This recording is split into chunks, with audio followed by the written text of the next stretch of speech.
Good morning, nation. Could there be hidden gems among us in this rookie mini camp going on this weekend? We're going to go ahead and talk about that and much more on a fresh episode of Good Morning Raiders. So, without further ado, let's go ahead and kick this thing off. Here we go.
Protect the shield.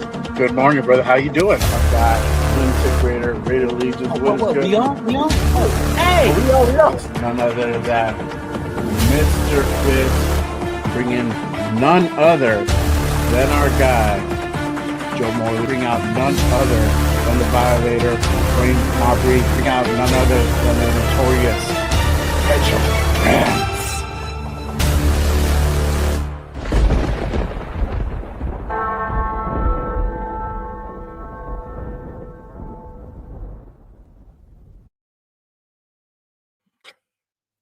Good morning, nation. It's your boy Jay Raider back at you again with a fresh episode of Good Morning Raiders. Appreciate you guys pulling up and tapping in. Bright Eye and Bushy Tailed, as you already know. That's how we do it, man. If you guys haven't done so already, make sure you guys hit that like, hit that subscribe button on this channel, share it on all social media platforms. Again, appreciate you guys pulling up, tapping in on this hopefully beautiful Saturday morning, wherever you guys be at. But y'all already know we got quite a bit to talk about today. We have rookie minicamp literally kicked off yesterday, so we're on day 2 of minicamp. It's going on. We got Fernando and company out in Henderson doing the damn thing. They're all practicing right now. So we're going to go ahead and talk about all that good stuff and much more. But y'all already know. I can't go ahead and do this show completely alone. I'm going to go ahead and pull up my guest. My guy does the Cover 3 show with Chris 4 Raiders and my guy Chewy as well. Make sure you guys go ahead and tap in also on the Sunday Morning Pillaging Show. Make sure you guys go ahead and tap in for that one as well. But let me go ahead and bring out my guy, none other than Raider Nation, Jasin in the building. What is good, my guy? Salute to you. Jay, what's up, man? I appreciate you having me on, brother. Yes, sir. Yes, sir. All right, man. But again, appreciate everyone pulling up. We're gonna go ahead and do a quick roll call before we go ahead and get into it. Real quick, y'all. Shout out to my guy Mark Raiders in the building. What is good? Appreciate you, my guy. Salute. Rorschach 2-4 in the building. Salute, my guy. Appreciate you pulling up. Bloody Raider in the building. What is good, my guy? Salute. Appreciate you pulling up. Yes, sir. Rorschach says the draft is over. The media is on our sacks. There you go. Yeah, man. That's what's up, bro. Hey, it's weird. Having like praise to us, like giving us like our flowers, bro. We ain't used to it, but it's more than overdue, bro, for sure. Shout out to my guy being a member for 2 months now. Yes, sir. Appreciate you, guy, and one of my mods here at Just Race. So if you want to be like Rorschach, you want to become a member, you want to be part of the fam, make sure you guys go ahead and hit that link that's pinned up top. And it really does help to go ahead and keep the lights on here at Just Raiders. But again, appreciate you guys tapping in. All right, let's go ahead and get into it, y'all. Rookie Minicamp underway. All right, we're gonna go ahead and kind of get into the draft classes that are there. Obviously, the draft picks are there for sure. Let me go ahead and pull that out. I got it ready. So we got our guy Fernando. Obviously, it's in the building. But also we have Tredian Stukes as well. He'll be in the building. Keon Crawford, a new offensive lineman, Trey Zune, the third. Jamon McCoy. Man, I'm happy about that one. Jamon McCoy. Mike Washington Jr., Dalton Johnson, Hikazea Masses will be in the building, Malik Benson, and then Brandon Cleveland as well. They'll be in the building. And then we also got our UDFAs are going to be attending as well. Let me go ahead and pull up that one real quick. And hang on 1 second. Where's my UDFA? All right, there we go. All right.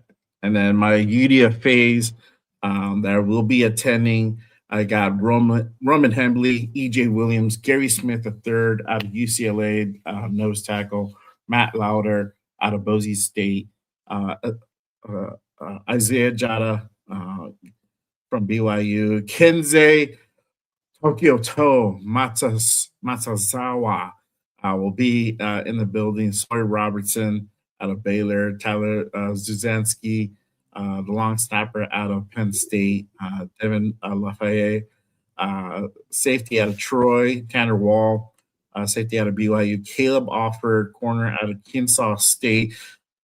I'm going to just say this. Keep an eye on that dude. Saying. CN Stone, edge out of NC State, Chase Roberts, receiver out of BYU, or Rucker, receiver out of Arkansas State, excuse me. Justin Pickett, offensive line, Duke. Xavier Sorry Jr., linebacker out of Kansas. Again, another name to go ahead and keep an eye out for. Jacob Clark, quarterback out of Missouri. And then Chris Thomas, linebacker out of Maine as well. So another name to go ahead and kind of keep a lookout for as well. Let me go ahead and check out my trying to set up my chat here. All right, here we go. But really quick before I get into the camp invitees, what do you think about let me pick your brain as far as how do you feeling about the draft that we just finished, the UDFAs that we just signed? How are you feeling about that? No, the draft kind of was a roller coaster ride. Like, and as I've heard, I wasn't alone, just of how, first, we knew what the first day was going to be. We hoped for maybe a trade up into the first round, but we were okay with them staying put. Now, we get the we pretty much trade back, and I wanted McDonald, so that kind of started it. But we got a safety, so I was okay because I know we needed a free safety. But then the next pick, which I believe was Crawford, right?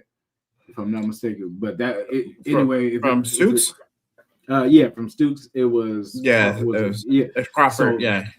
So that I'm like, okay, like that's not a need. I'm like, we have too many people. If that, like, we got Kuntz, we got Crosby, we got Quiddy Pay, we got, I'm saying, all these. I'm like, that's not we got other rooms that could be addressed. And then we get Zune, which was like a center guard, and I'm like, okay, that's it. And then it didn't help because the announcers were like, "Oh, that's a great depth piece." I'm like, depth piece? We're supposed to be getting starters, man. Like, because I wanted somebody to either replace Colton Miller coming up, like the next person to take his place. You know what I mean? That tackle of the future, or even Glaze, like someone to take that place, if we end up bumping him to guard like they were talking about, or whatever happens, just somebody to upgrade just in case.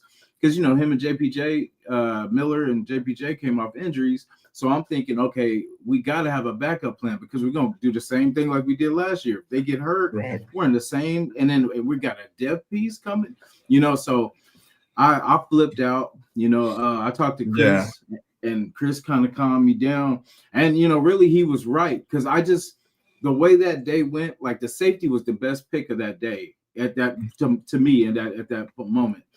And then I'm thinking, okay, how is this helping Fernando? Like, how is this going to help Fernando if we're getting depth pieces to, you know what I'm saying? Like, and, you know, I just had a meltdown, but we recovered on day 3. It's okay. You and I both, bro.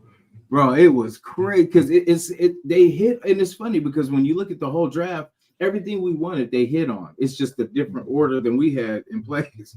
Of, you know, oh yeah, everybody's board was totally like out the window, bro. Like I was telling the guys on Wednesday, I'm like, man, I just went like this to my big board, bro, because it doesn't matter anymore, bro. Like only one dude out of like all the dudes that I had on there, no matter what order you had them in their hit, bro, and it was Stooks.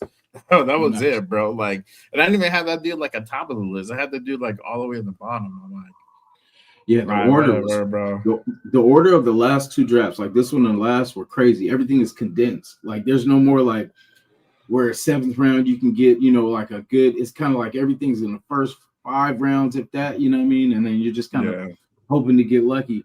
But yeah, what pick brought me back to feeling good was the Mike Washington pick. You know what I mean? Because I was like, thank you, because I just felt like our running back room was naked until, you know, we got him. And he's the back that I wanted. You know what I mean? So I'm like, okay, finally. Because we got someone that basically, he can run people over too. And I'm like, Genty can run people over. So defenses can't, like with Zeus, they can take a play off. They can be like, this dude, all he's going to do is just run up the middle or just run into somebody. But with him, it's going to take 1, 2, you know what I mean, people to get him down. So there's no break on the defense, and that's what we need. We just gonna, you know, run it down their throat. So I love that pick. You know, I don't know if you guys seen his interview too, where he was talking about basically where he's seen himself going. He was talking about as a Hall of Famer. You know what I'm saying? Like, I like how he thinks, and if he can, you know what I'm saying, just do half of what, you know what I'm saying, he's talking about, man, it'll help Genty out. It'll help this team out. So yeah, for sure. For sure. Real quick, shout out to our guy. Where's he at, man? Or shout out to our guy Leo. He was right here a minute ago. Appreciate you pulling up. Salute, my guy. Here we go. There you go. Appreciate you, my guy. Salute. Shout out to our guy Roshak in the building. He says, thanks for the support you give your audience. Most appreciated. Trying to support as much as I can, but always appreciate your contact and fam. Yes, sir. Hey, man. Thank you, brother. Appreciate you. You know, obviously the supers ain't required, but is always appreciated, my guy. Salute to you, man. With the $5 super. But let me go ahead, man. You know what, bro? I mean, this kind of picking back what you said.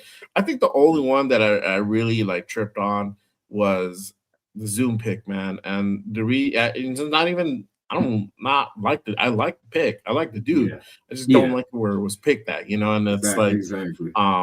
I think initially a lot of people were kind of like, "What?"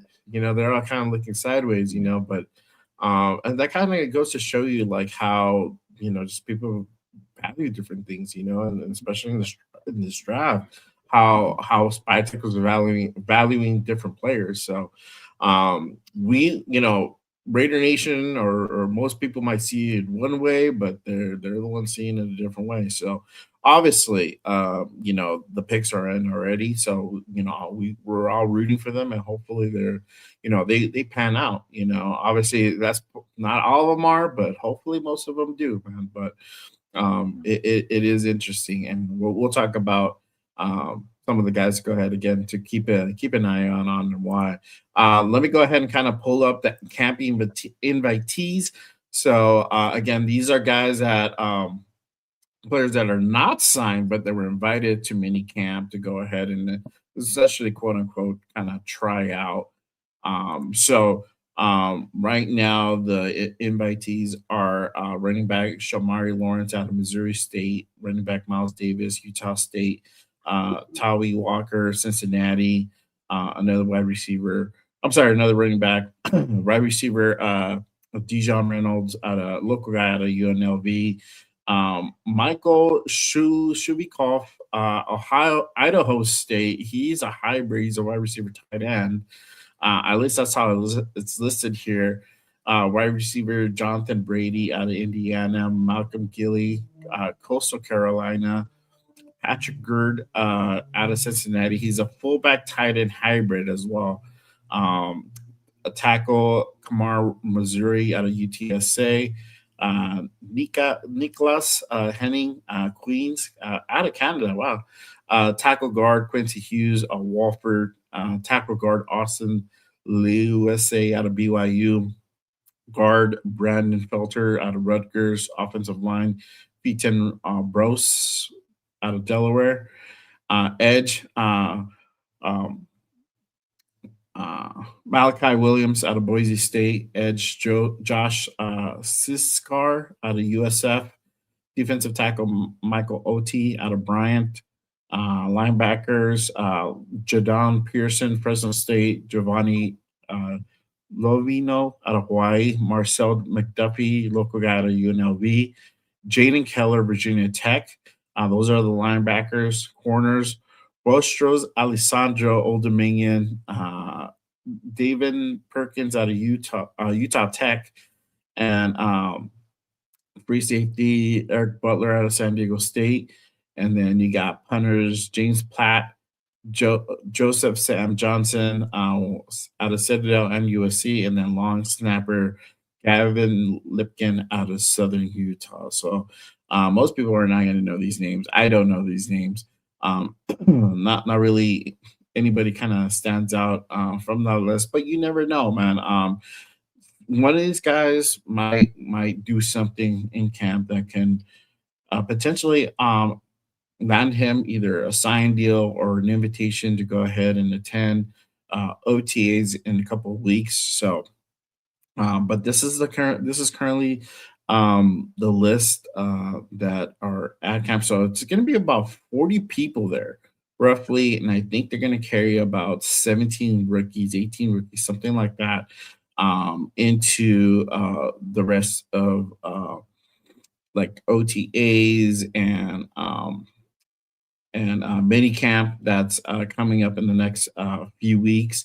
Literally right around the corner, and we have OTAs starting May 18th. They run May 18th, and then May 2020 and 21st, May 26th, 28th to 29th, and June 1st to June 4th. And then after that, you have the kickoff of mandatory minicamp starting June 6th to the 11th. So literally all these things right around the corner. So any of these guys could potentially, obviously, if they look good enough, they might go ahead and get an invitation back to attend the next ones. But kind of going back to what we're talking about earlier, the potential hidden gems, man. Honestly, bro, out of all the signings, man, like I talked about on my Monday show, I like Hikazaya Masses. That's a guy you definitely got to go ahead and keep your eyes on. A guy that can go ahead and make plays. Not for sure a guy that's most likely going to be a rotational piece, but pretty sure he's going to be throwing some jobs, bro. I like the kid. I like the tape on this kid. And I think our cornerback room got a big boost this year. That's one of the things kind of looking at it last year, having guys like Darnay Holmes. We have Greedy Vance back there. We had Kyle Blue Kelly, these guys, the talent wasn't really there last year. We scraped by, but we suffered a lot during that process. So it's good to go ahead and get some added support. That's one of my guys you need to kind of, for me, is definitely a hidden gem that we literally got in the 5th round. and then Malik Benson, I'll probably be the other one as well from the main draft picks. For me, it's more on that punt return, that special teams, and last year special teams was a area that we also kind of had issues with. We had issues all around, but special teams usually we're pretty sure up in that in that phase.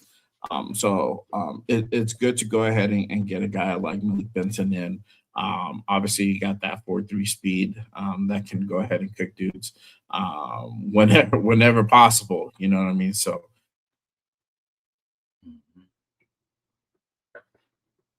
what are your potential out there from the main draft class?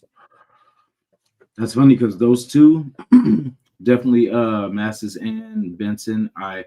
Because Benson, I was watching something yesterday and they said, like, how does Benson fit in our offense as the Kubiak system or whatever? And he said Jake Bobo. Like basically when Jasin and I forget the other one right now, but the other wide receiver and the tight end are pretty much covered or whatever.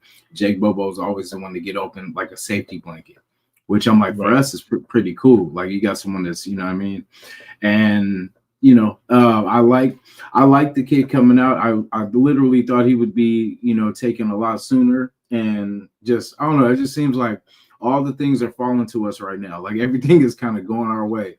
I'd have to put Jermod McCoy on that list because it's a big tweener. You know what I'm saying? Like as far as because what I mean, like it could go either way. You know what I'm saying? This could be the greatest steal that we've ever, that the league has ever seen, or it could go the Raider way. You know what I mean? And it's just, so I mean, we're so used to the negative, but I don't know. I just have a feeling like because that technically is the worst pick that we made, and we don't know that yet. You know what I'm saying? Like, if anything, that's the gamble that we've made. Usually, it's 6 gambles and then we get one good player. You know what I'm saying? Like of our history. So we're doing things different. You know what I mean? So like, I can't even be mad. Benson, we said Masses. I think, like you said, Masses is gonna take someone's spot. That boy Spunky, he's gonna take someone's spot. If it's DeCamerion, you know what I'm saying, which I just don't see making it. I mean, he's got the speed and all that, but we just haven't seen enough, and so it's kind of even ground. Yeah, like, and I know we just started minicamp, and we'll kind of drift a little bit into the rest of them into like potential training camp as well, but I mean, like I said, Zeke, I think he's going to go ahead and be contending for some jobs, bro. Like some people's jobs are going to be on the line. I think we have about like 8 or 9 dudes in the corner position alone. So not everybody's going to go ahead and make that 53. It's only 53 dudes that we can carry on the active roster. You know what I mean? So, guys like, before probably like guys like, Kyrie Kelly, which, he's not around anymore, but like guys like Greedy Vance, probably going to be in bubble. DCAM might be in the bubble, man, where he may or may not make it, This is going to be a year where there's some real serious competition. So you need to go ahead and really show something. If not, then I don't know if I see you place in the active roster. You'll be looking to go ahead and be able to make the practice squad. So it might be that type of situation. And I mean, you got to think about the secondary with guys like Eric Stokes, Darian Porter. They're back for another year. We just picked up, bless you. We just picked up Jermod McCoy, bro. Jermod McCoy. And let's talk about him for a second. I mean, this dude might end up playing, bro. That is kind of what the word out is currently. Kind of that. Hold on, dog. Let me. I haven't done this for a minute, but let me go ahead and pull this. Love rumors. Facts can be so misleading. Were rumors true or false are often revealing. There you go. So the rumor is Jermod McCoy might possibly end up playing this year. The Raiders kind of feel a little bit confident on that knee. I haven't heard anything as far as any further evaluations, but from what it seems like, they already had the team docs kind of look at the X-rays and look at kind of like where his knee is currently at, and they feel kind of confident that he's probably going to go ahead and play sometime this year. So that man, if Jermon McCoy plays, that's gonna be man. That's gonna change a lot of things, bro. And it was again for me, I was shocked, bro. I was shocked in a good way because I was like, oh shit, like I'm getting ready to go ahead and kick off the draft show. And I see them, making this move, and I'm like, okay. And they picked up Jamad, and I'm like, wow. I'm like, that's crazy. I'm like, I'm for it. Cool, because like he was still there. He was supposed to be a first round pick that we got in the fourth round. Um, to me, that's you man, that's a steal, but it does come with a little bit of caveat is that knee, man, if that knee don't hold up, then it's gonna be a short time span. But I think go into that scenario, like, all right, cool. I think this is a gamble that you're willing to go ahead and make for the reason being is that you're not, it's a fourth round pick. Yes, it's still a fourth round pick, but you're not leasing a second round, third round, first round pick on Jermon McCoy. You're essentially getting him on the cheap for 4 years if he makes it that far. Um, and you might get, a year, 2 years, 3 years, or we might get the next 8 years out of him. It could just definitely work out that way, So, but if you do, man, you got a potential shutdown corner in your arsenal now. What do you think about the Jamad McCoy, the way that went down, and possibly how you see his future, not just for this season, but kind of like for the rest of his potential career with us? Yeah, like I piggyback off that too, because I want him to have a long career, even if like say it's not with us, whatever. I want the kid to have a good career, like, and of course I would love it to be with us, and then we made a gamble that actually paid off, and then so like say if he goes to our number one, Porter could be a number two. We got Masses possibly for that number two spot, three, whatever.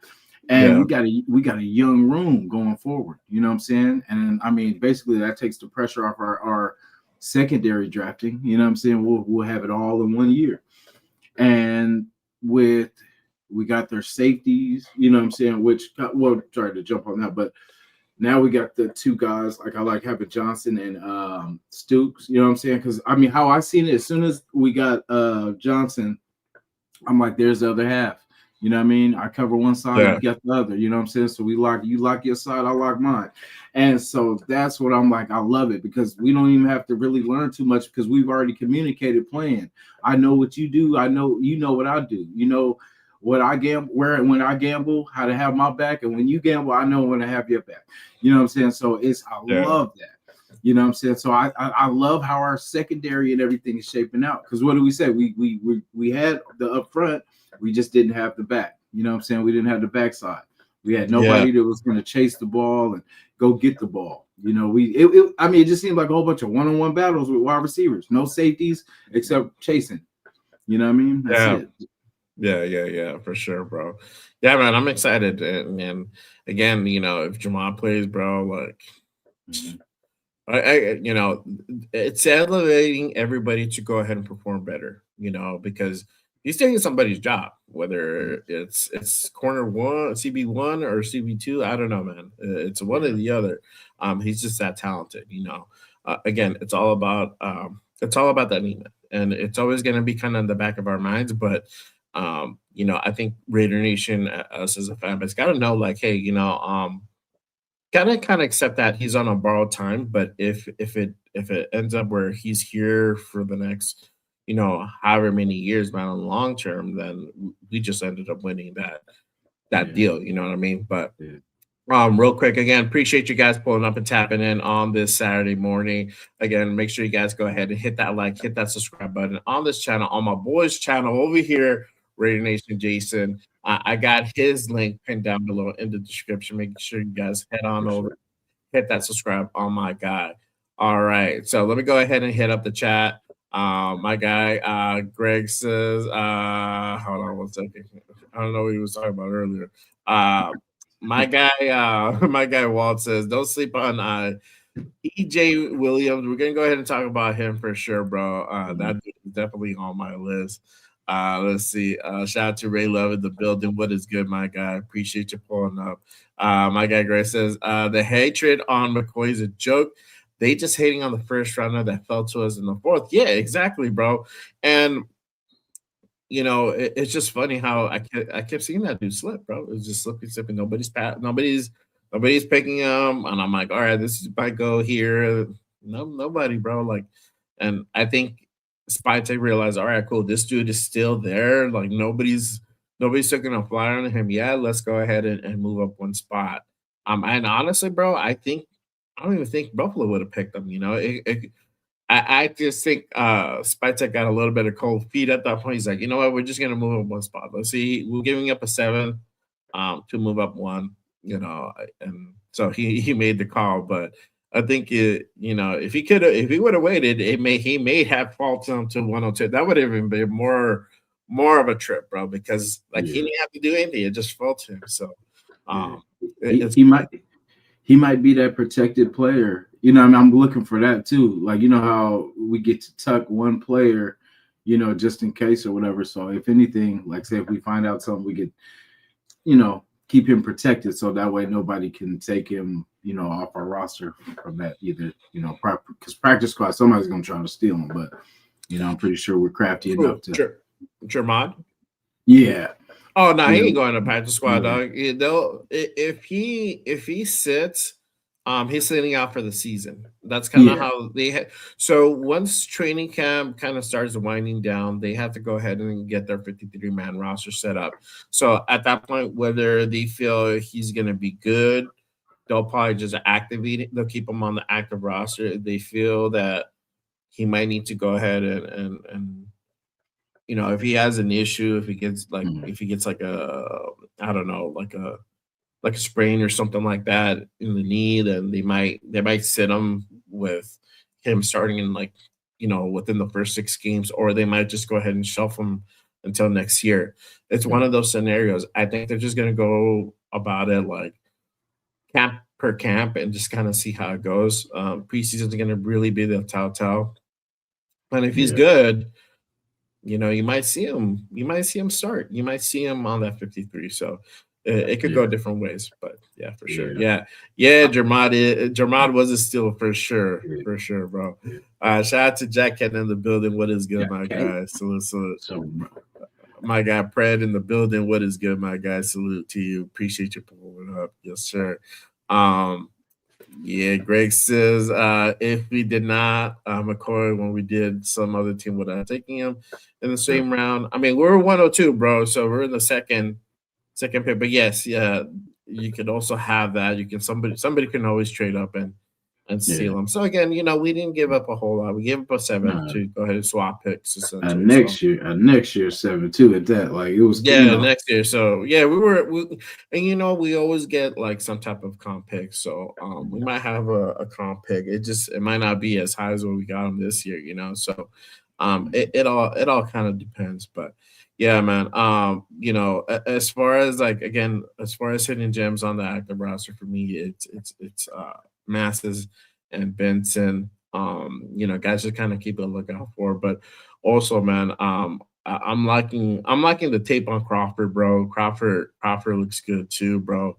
And especially, I think with the whole, the highlight I think of day 3 was obviously the trading Tyree Wilson away to the Saints to go ahead and move up to 122, I believe. And I was like, what? And it kind of makes sense with Crawford, being drafted. He has the talent. I originally had him, lower than the 3rd, but either way, that dude does have talent. Looking at tape more, man, it gives me more confidence. But more importantly, we already started on that path to go ahead and really provide help for Max Crosby, man. So we have Kuntz on a 1 year. He don't know, for right now with me and Kunt, it's kind of on that year-to-year basis, and the Raiders are kind of on that same wavelength. And you also have like guys like Charleston, and we just got Kwity Paye, and Kwity Paye, I believe, is also kind of on a 1 year, 2 year type of deal, right? So he's on a short term, but with Crawford, you're gonna have him here for about 4 years. So we're already starting on that path, and he might be that guy that comes in even on the rotation, mat, and makes an impact. So I'm excited to see what he definitely has to go ahead and offer. But let's go ahead and kind of talk about the who's gonna make it out of camp, right? And again, you have some guys here, some invitees. My thing is, we didn't get a whole lot of offensive linemen, and then D tackles as well. So we might have a couple guys kind of sneak in here. Again, only 17 dudes are really going to go ahead and make it. So out of those 17, maybe one or two dudes might sneak in. But the guys really on that UDFA list is the ones that I'm excited for. We talked about, like Walt said, EJ Williams, man. EJ Williams out of Indiana getting reunited with Fernando. That's a very interesting move, man. I'm excited about that. Roman Hembley. Let's talk about him. Roman Hembley was signed UDFA, and I saw that some of these guys might come in UDFA, right? And Roman Hembley has that talent to potentially be that running back 3. Kind of looking at his production from last year, I think he has that ability. How do you feel about EJ Williams and Roman Hembley, coming in and literally getting reunited with Fernando? For me, like, a couple of my shows I've talked about it too. Like when you bring in a quarterback, you want him comfortable. Like you want to bring protection, weapons, and comfort. Like we didn't get his main with Surratt and Cooper, but we got one of his go-to guys that he's been with in the past, which I love, with EJ.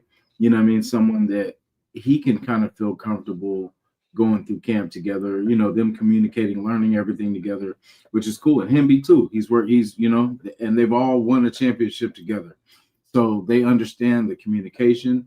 What I like with the Hemby, pick too also is that the blocking scheme, like pretty much, I think if I'm not mistaken, he was the best blocker out of the 3. So I'm saying like that, there's always a win if you're getting someone that can protect. And, he's the closest one besides the center to the quarterback. And so, like, if you need him to get something, that's a good communication piece that you could just say, hey, whatever the code was in Indiana, like, hey, to whatever he needs to do. And, you always need that, because you don't need a running back like, huh? Like, what's, Like, you need someone that's going to know you. So, I think for Fernando's development, it's good. Will they make the starting roster? I think Hemby will. EJ Williams, I think, will probably end up, hopefully, at the very least, on the practice squad. You know what I'm saying? We have a full wide receiver room, but like I said, it's going to be a battle, and anybody can get it. Like, anybody can take anybody's spot on that.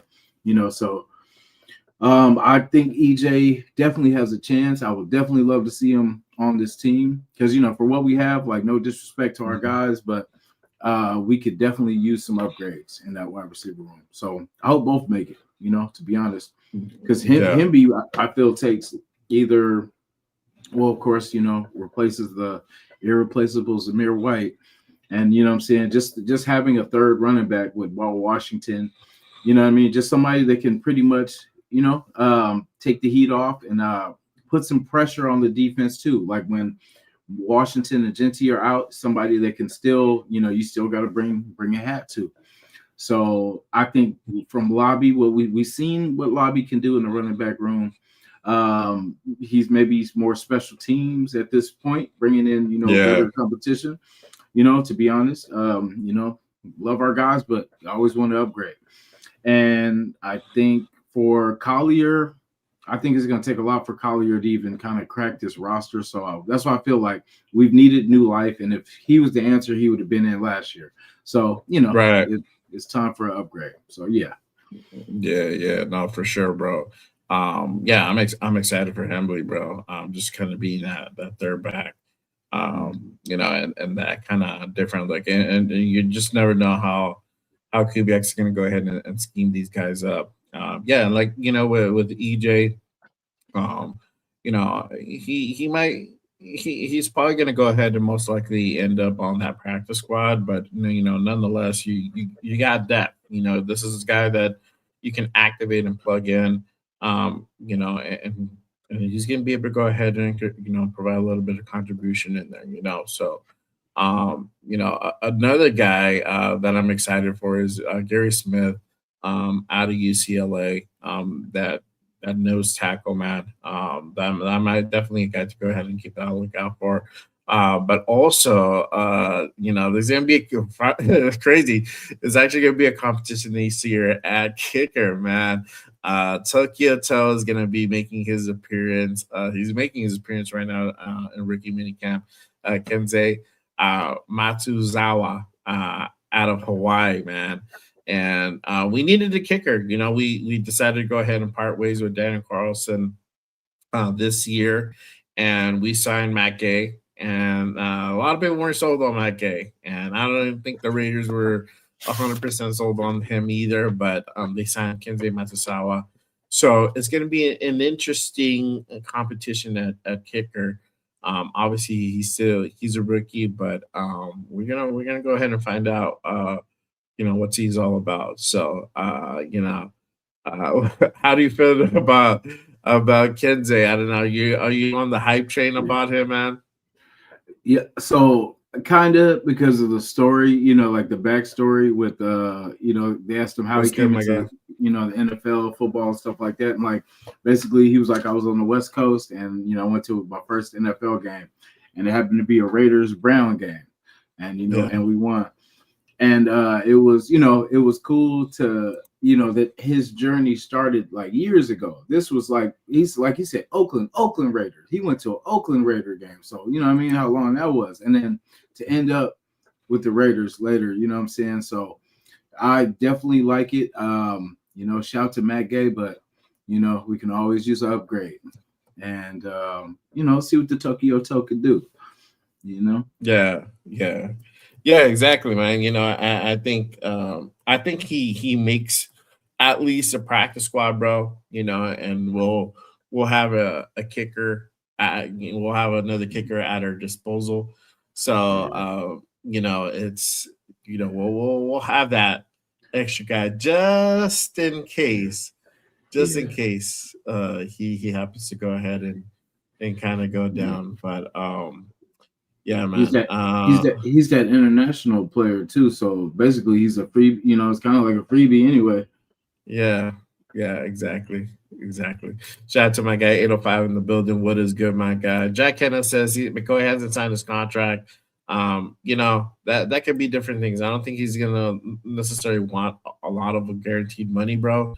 Some of these guys don't sign right away. Fernando essentially hasn't signed his contract yet, but. Is he not a Raider? He's a Raider, bro. So I'm not worried about McCoy, bro. But yeah, man. Let's see here. Go to the chat. Shout out to Nutty Raider in the building already. Bright eyed. All right, bright eyed Bushy Tail. Hitting up that. Hold on, bro. Let me do it right. Raiders! Yes, sir. Salute to you, my guy. Appreciate you pulling up. Yes, sir. Raider Paul says Spytek did a good job. Yes, sir, he did. And for me, this was like a B plus. If not minus.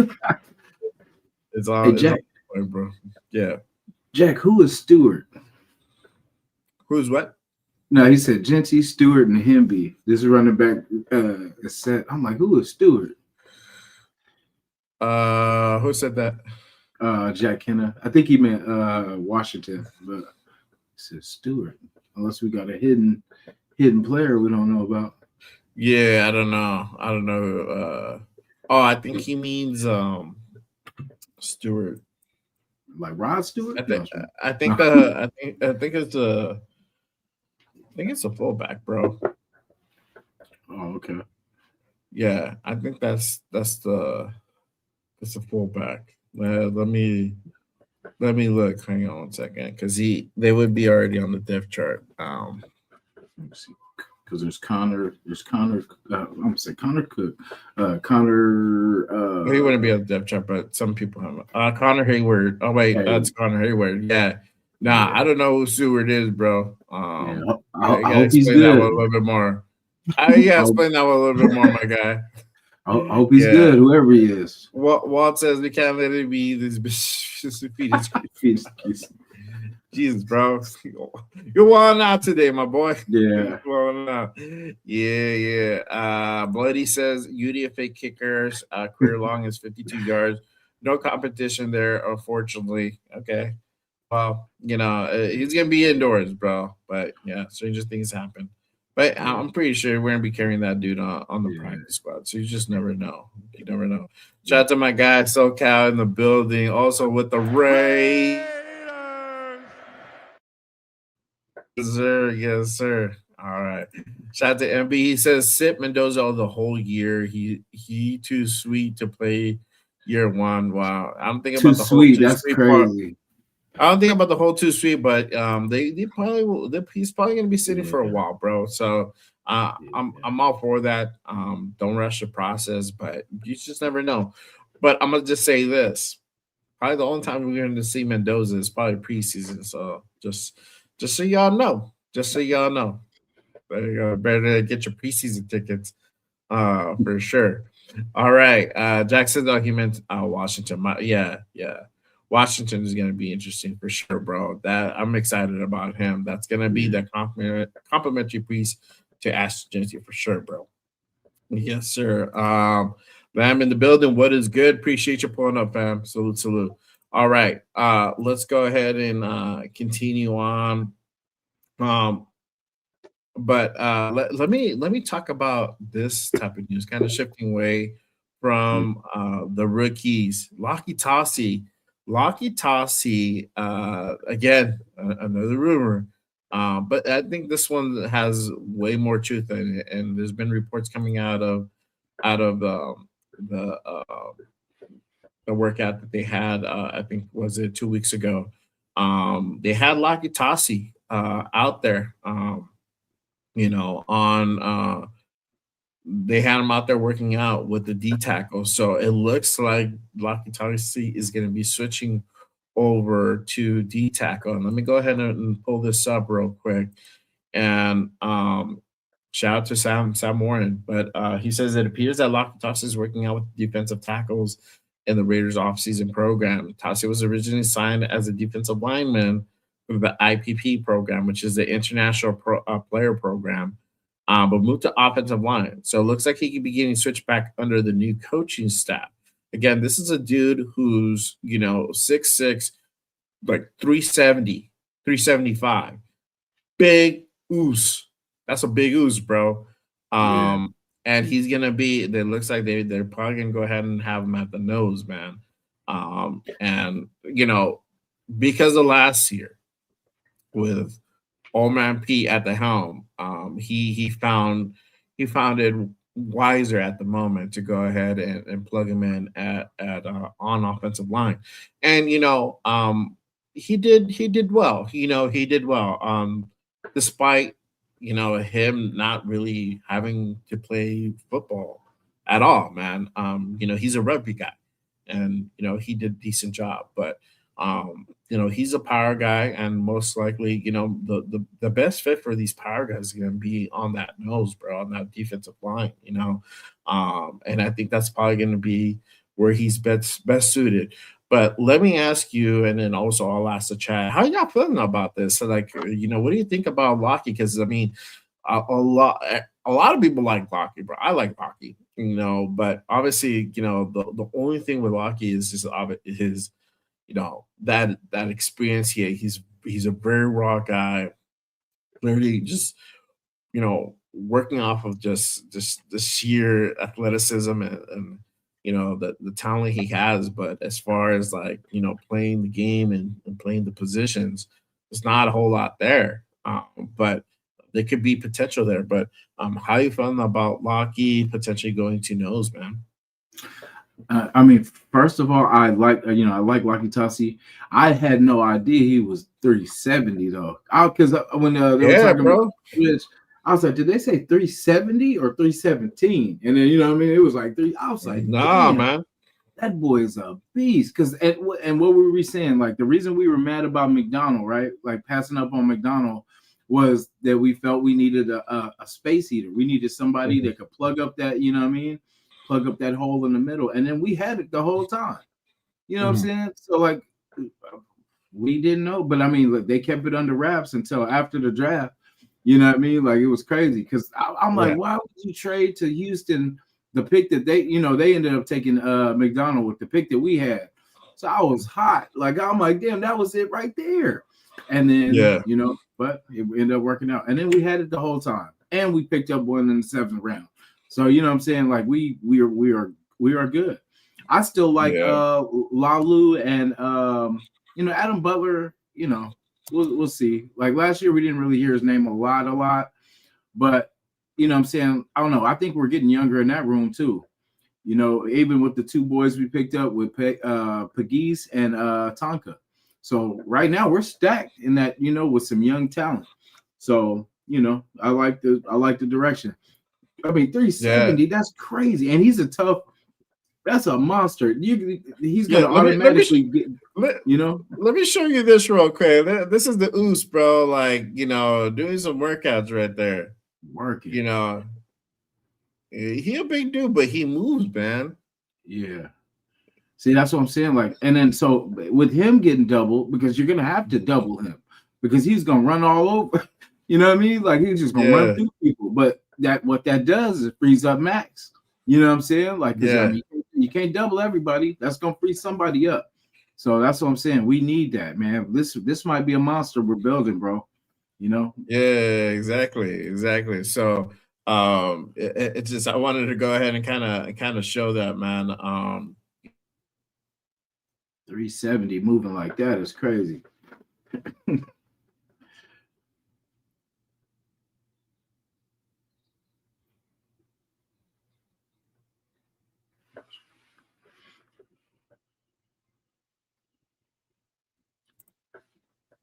All right. Did we freeze? I think we froze. Oh, there you go. Frozen. All right, cool. Frozen yogurt. There we go. We back.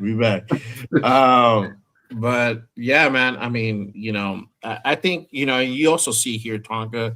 Right now they have, I think it's still listed as Anna Butler, like the de facto nose. It might be a situation where there might be rotating dudes constantly in that position. It could be type of a scheme type of thing as well. Like I said, we drafted Brandon Cleveland in round 7, and also Gary Smith, the third, as a UDFA guy.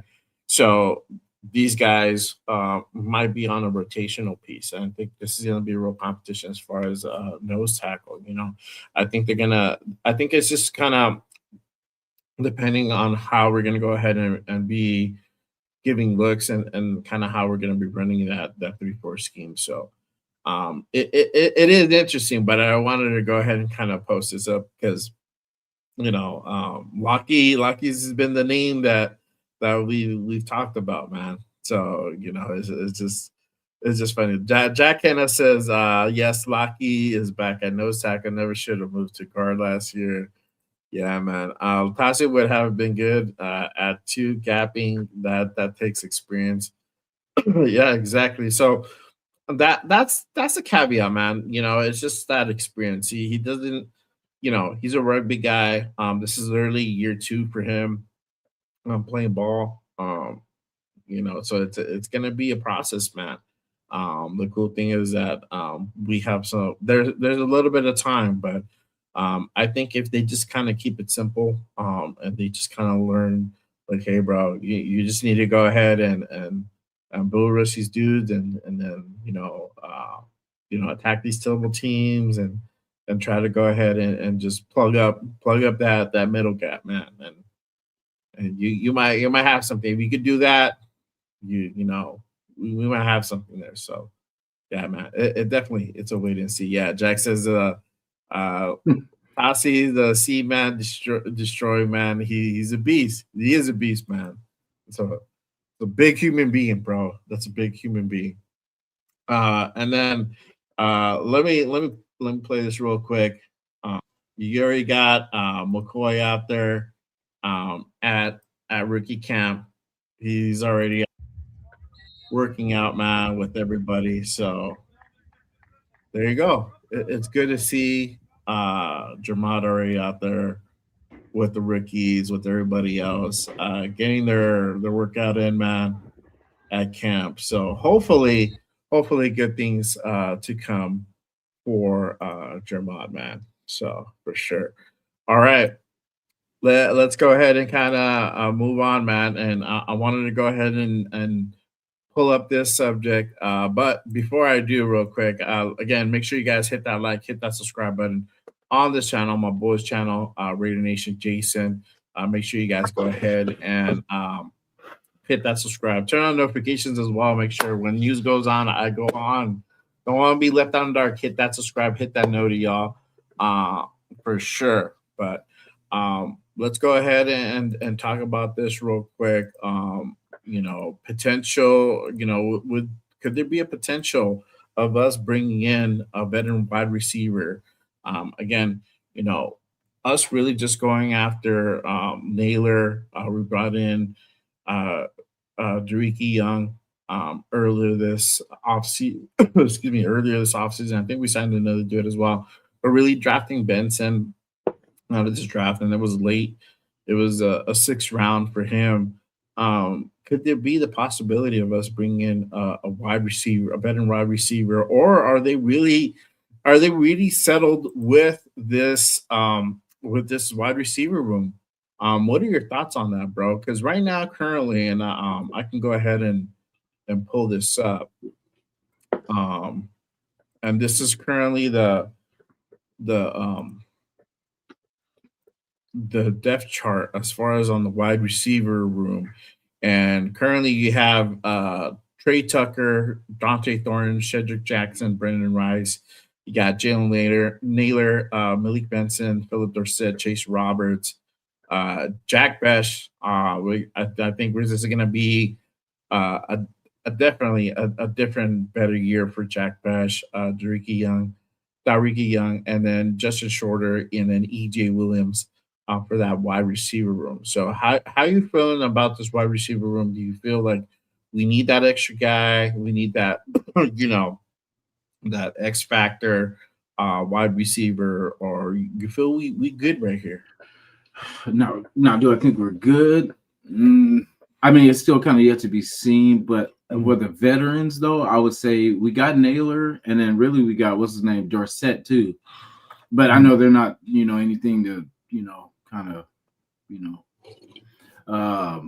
be really excited as far as like for an X. But yeah, I think if leadership, we got those two at least. We got a young leader in Naylor, and then we got Philip Dorsett, that's been, pretty productive before injury. And I don't know, we have a young group, and there's a lot of people like the Brendan Rices, the Shedrick Jackson. I would love to see get an opportunity. I'm not done with Thornton. You know what I'm saying? I'm not done with Thornton. I feel we got the bodies. It's just I want to see them in the scheme.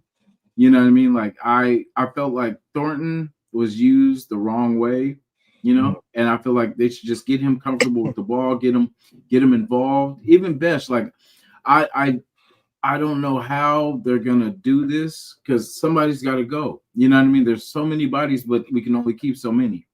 You know what I mean? So right, Jack, like when you when we had Bachman and all those guys and stuff like that, like that's when our wide receiver room needed help. If that's who we Yeah. were depending on of saving us and stuff like that. So I think since we got Malik this year, I don't think they're going to really focus too much on, because if you look at how it's going, we're going to be able to run the ball a lot. This is going to be a running team this coming Yeah. year. You know what I mean? Like, so really on those 3rd and 7s, hopefully 3rd and shorts and stuff like that, we're able to do some play action, get either Brock or somebody, all we need somebody to just make a play, make a 7-yard catch or something like that. And let's keep these chains going.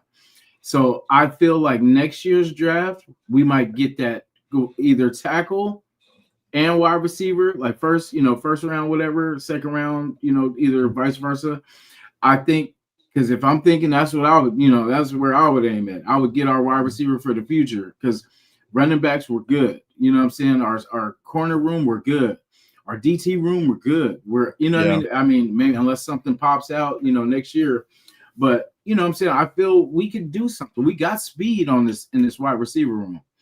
And I'm curious. I don't know what they're gonna do, because like who I would pick is probably different from who they would pick, because I'm honestly looking past like the Jack Besh is the, you know what I mean, which a lot of people are saying, oh, he's a high pick. Yeah, but I mean, if you can get somebody that's better, and then just say, not saying that he won't be on the roster, but just I'm not seeing him as a 1 or a 2. You know what I'm saying? Yeah. I'm not putting him in a wide receiver 2 or a wide receiver 1. Why don't you see him as a wide receiver 2? I don't know. I would like a bigger, you know what I mean? Like bigger, kind of faster, because I feel like there's going to be times, he can get loose, but then there's going to be times where he's going to get locked down. And that's what we can't have happen, especially for your 1 or your 2. You know what I mean? Like he's not like a separation wise, like he's not the fastest. I mean, he can body people and get open, you know what I'm saying? But like, as far as like say 3rd down and long, and you need him to be the guy to make a, you know what I'm saying, like a 20, 13, 15-yard, you know what I'm saying? It's just how consistently can that happen with Jack Besh? Not saying he's a bad player, but just I'm looking for like if my best DB has to lock down, you know what I mean, Jack Besh, how hard does he have to work? You know what I'm saying? Like if that, or is that even going to be the number 1 receiver that he's going to have to lock down anyway?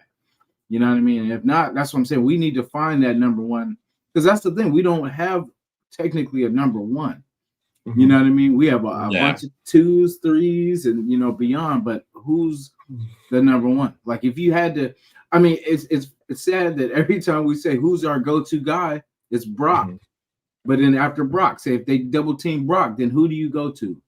Trey Tucker? Is it the, you know what I'm saying, like Besh? Is it, you know what I mean? Like I liked Besh in college. I liked him as a player. I was glad that we added him to the team. But if you're saying that you're going to make him the number 1, I don't see that yet. But I hope, like I said, I hope he proves me wrong. But I just kind of don't see that. I just see this is going to be a very competitive room. There's going to be a lot of people, and I think we're going to be surprised at who makes it. I think Malik Benson will make it out of these players. Like I really do, So that's what I'm saying. Somebody has to go. Everybody can't stay.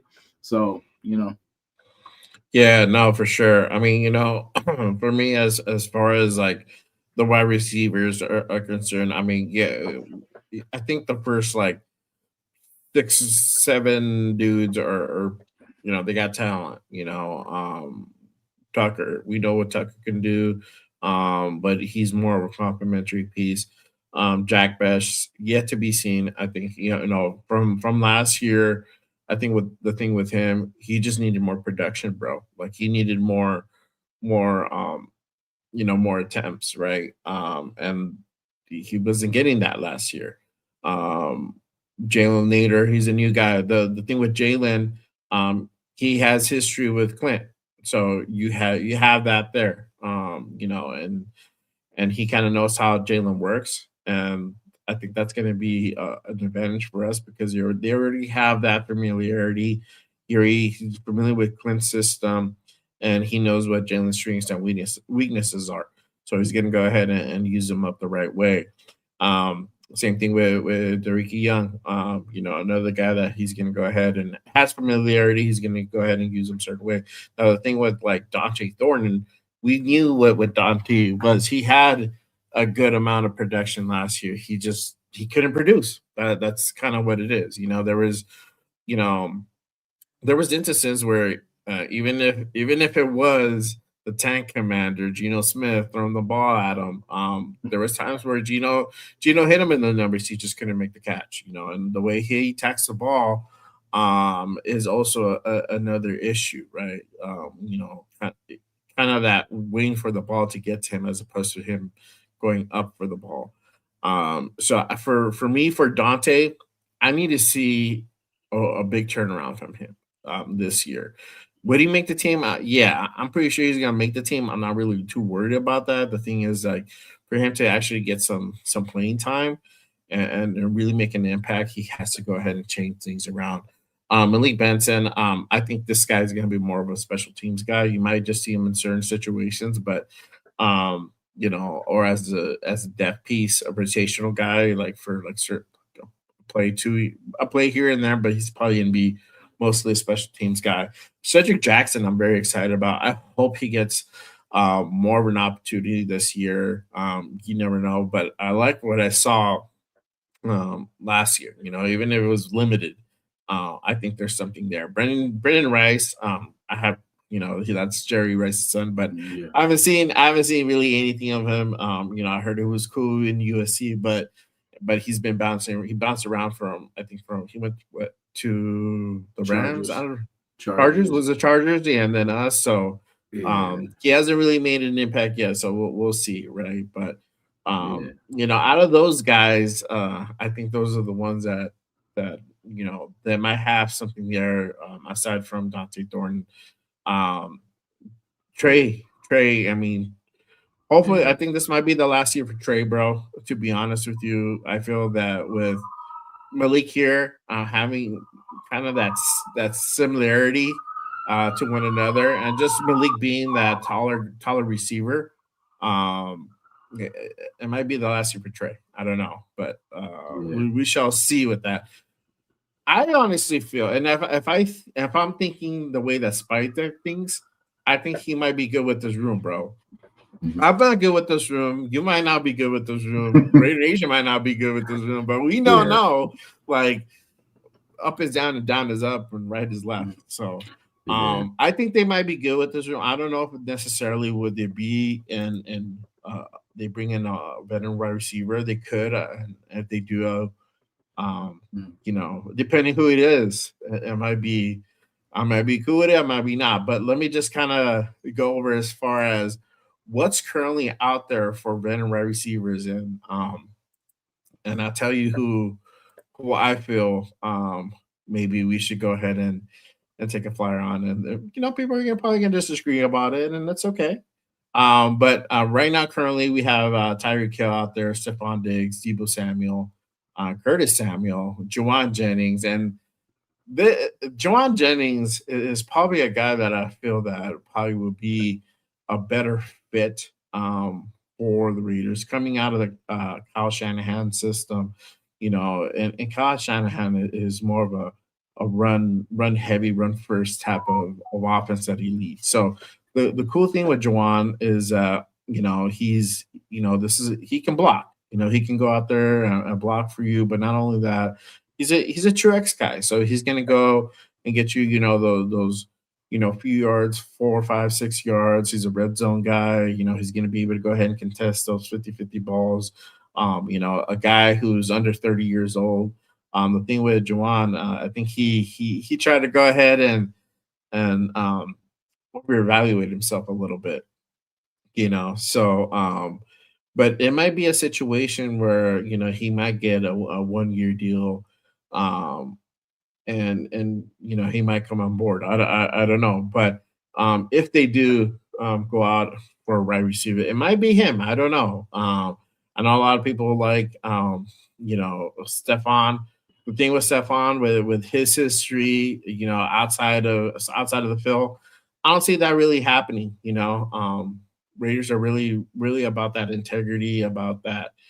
It's kind of how you conduct yourself outside of the field. So I don't see that really happening. Debo has had a slew of injuries, so I don't know if that's going to be an option either.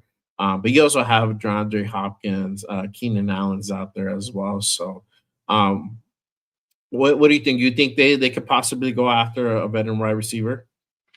Yeah, I kind of like Keenan Allen, just also for the I know the age is up there, but the price, you know what I mean? Just something we could sprinkle in just for some Yeah, vet leadership, like someone that's done it, you know what I'm saying? Like he knows the Chargers, you know what I'm saying? So like anything to get a little, get a little insight. Jawan Jennings, I like too. You know, I feel like he's going to be pricey though because he's been balling the last couple of yeah, years. yeah. If you get Juwan anything under 15, I think we do it, bro. Anything north of 15, no, I'm gonna be good on that, bro. So it just kind of depends where he's at, but um, I think that that market value where they have him is a little bit it's kind of inflated, but Mhm. I think if they're able to go ahead and come up to some agreement where they're able to get him on a 1 year that's under 15, I'll be okay with that. But Yeah, I guess again, that's only if Spytech wants to go ahead and bring in a guy like that for this year. But with all intents and purposes, it looks like they're probably going to go ahead and get their true wide receiver one next year, bro. You yeah.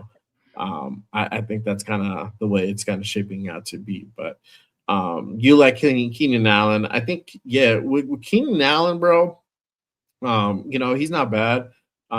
He is older. He doesn't have that step that he once had. But I know that he has like a little special place in his heart for the Raiders. But that's what I heard. That's what I heard. So could it happen? I don't know. I don't particularly think so. But hey, stranger shit has happened, bro. Yeah. As we go through this off season, bro. But yeah, man. Yeah, we'll see what happens, but I think they're gonna be good on that, bro. I honestly think they're I think they like this wide receiver room currently, so I think they're gonna utilize that. And again, it's probably just because they're gonna be so run heavy for sure. Yeah. Shout out to I am. He says Kubiak offenses don't have to be traditional X wide receiver. Yep, don't have a traditional X wide receiver yet. I mean, you had JSN last year, and JSN balled out. So Yeah. it's just kind of who you plug in. But I think at this stage in the game, kind of how we're going through this rebuild, I think this is going to be a lot of run heavy. But I mean, having Ashton Genty, bro, with Mike Washington, Yeah. woo, Talk that's about gonna be that. fire, bro. Yeah. And they already put that dude in front of Dylan Lobby. Oh I don't know if yeah. you saw that. Yeah, they put him in front of Dylan Lobby already, bro. So I did they, too. yeah. So they already kind of him as their running back too. And again, it's gonna be that complimentary piece that's really gonna be paying dividends, bro. I mean, having those two dudes like one after another is gonna be it's gonna be fire, bro. It's gonna Yeah, be I'm fire. I'm I'm happy with the running back room. The way, like I said, if Hemby ends up that third running back, or you know what I'm saying, because that's why I think Hemby makes the roster, because I think Yeah, they'll throw Lobby on the practice squad. You know what I'm saying, and I don't think nobody's going. If they do, cool. If they don't, he's on the practice squad. But I don't think they'll risk putting Hemby and then Hemby getting took. You know what I mean? So if yeah, anything, I'm gonna let you have something that's I don't want you to take. You know what I mean? So yeah. Yeah. No, exactly, bro. I honestly do think also that Hemley is probably gonna be that third guy, bro. Uh, let's see here. Hang on one second. All right. How good are you? Good on time? yeah, I'm good. All right. So hang on. Let me put this up real quick. So it looks like there's a pressure right now going on. Oh, Um, nice. shout out to Raider Felons. He says there's a pressure right now. Let me see. I was about to start. I thought it was on already. I'll keep an eye out. If it does go on, then I'll plug it in For sure. real quick. But let's see here. Um, Gianna, who's Gianna, bro? Gianna's gonna want like 15 or She probably will. No, I'm just kidding. right? She Yeah, probably will. man. Better it's cheaper to keep her, bro. As the saying goes. Definitely. Jawan Jennings, I think you want. I think you mean, bro. Let's go Yeah. out 15 million a year. 15 million. Yeah. He's looking for a long term. Jawan Jennings is looking for a long term deal, but I don't think he's gonna find it, bro. Yeah. You know, that's kind of he's still out there. Nobody signed him yet, so Mhm. yeah, I don't know if he's gonna get that long term deal. You never know, but if he's willing to go ahead and kind of do a 1 year, that might be something that we might possibly entertain. Again, it's only if it's kind of more on the cheaper under that 15 million mark, but Yeah. yeah, that's probably why nothing has happened yet for sure. All right. Oh yeah. Do you think they'll bring somebody? Do you think who do you think? Like, I know we talked about who we want, but like, do you think they really will? You think they'll stick with these guys? I think they're gonna stick with these guys. If I'm thinking like Spy Tech, I think they're gonna stick with what we have, bro, and they're gonna run with it for you know for the rest of the year. Mhm. You know they're not because we're in a stage where we're just getting all the pieces together, and the focus is probably gonna be just run heavy. They're not too interested in going out and getting like uh kind of like the veteran wide receiver guy to make an impact unless they feel like there's there's a possibility of them like really contending for like a playoff position, then maybe that's the route they go. Mhm. But I honestly think the way they've kind of been doing things, they're just going to go ahead and kind of take their time on it, and they're going to kind of wait for next year. That way, they can go ahead and vet these guys, just kind of how they did the process this year, and going out and getting the next wide receiver. So whatever we're going to land at, depending on our record, we could be still possibly picking in the top 10 in the first round next year. Um, that could be possibly the play, and we could possibly get either one maybe a top 5 wide receiver for sure. For sure, we can get that. If we're picking like 10, 11, 8, somewhere around that range, bro, we're gonna get a really good X wide receiver, bro, wide receiver one.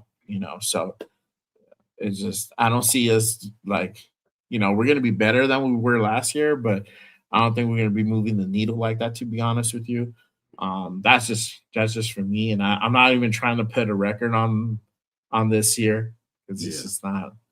this is this is I want to give Clint all the room to go ahead and operate and not again for me like I tell everybody and I keep telling everybody don't put like that top we shouldn't have a number and expectation like Mhm. that this year. The only expectation is that we look on the field, we should look better. That's the only expectation we should really have. Yeah. But as far as like number record wise, we shouldn't. We should just let the process go the way it goes. So I'm a core believer in that. This is gonna take a few years to go ahead and really, piece together. The cool thing is that we have the right guys in the room to go ahead and get that done. So if it doesn't look pretty, if we win one more game that we did last year, don't be like, man, this was a shit year. I don't Yeah. know what's going on. It's Yeah. that's how rebuilds are, man. If you Yeah. win one more game that you did last year, you're improving. Yeah. We're a 3-14 team last year. We're technically a 2-15 team, but Thank you. yeah, like Like, KC kind of like let us have that one at the end, but yeah. No, honestly, we're no probably Mahomes, no problem.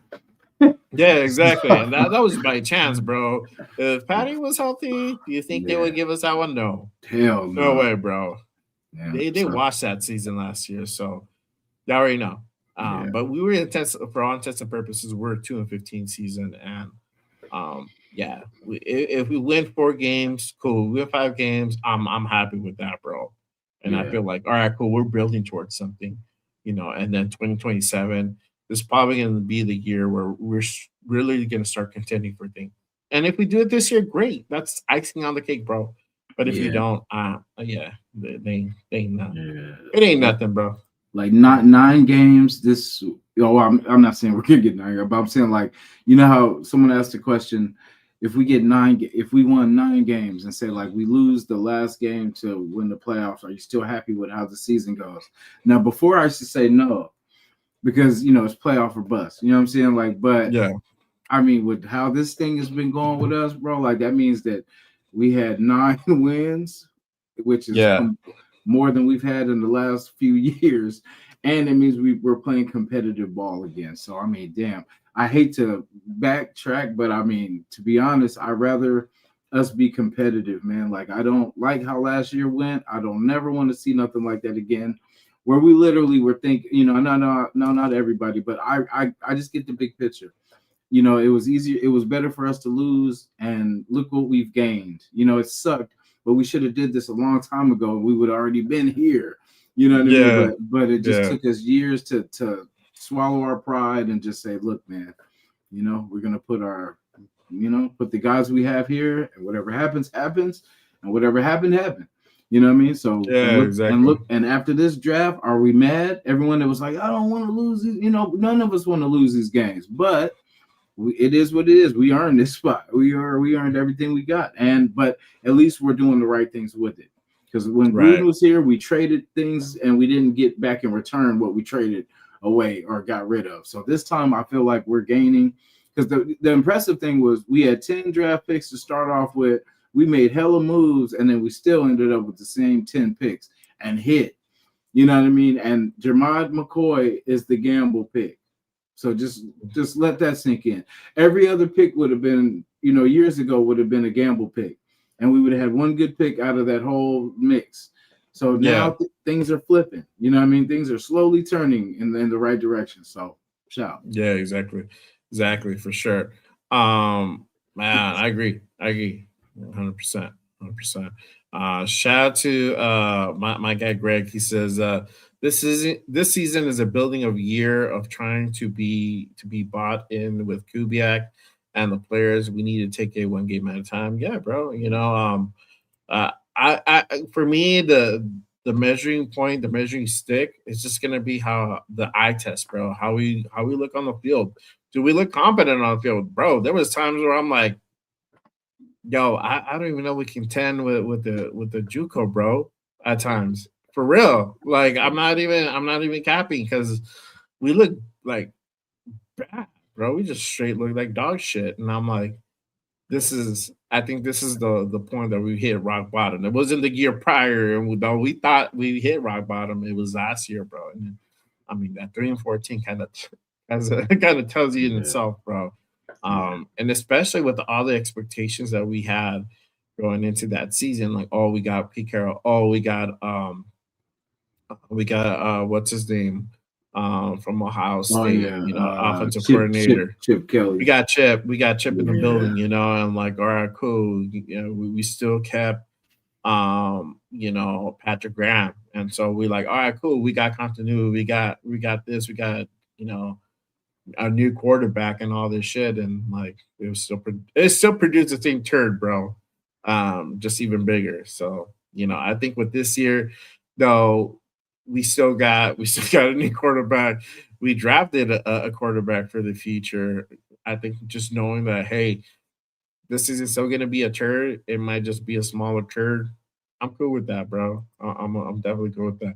Shout out to my guy Anthony in the building with the legendary avatar.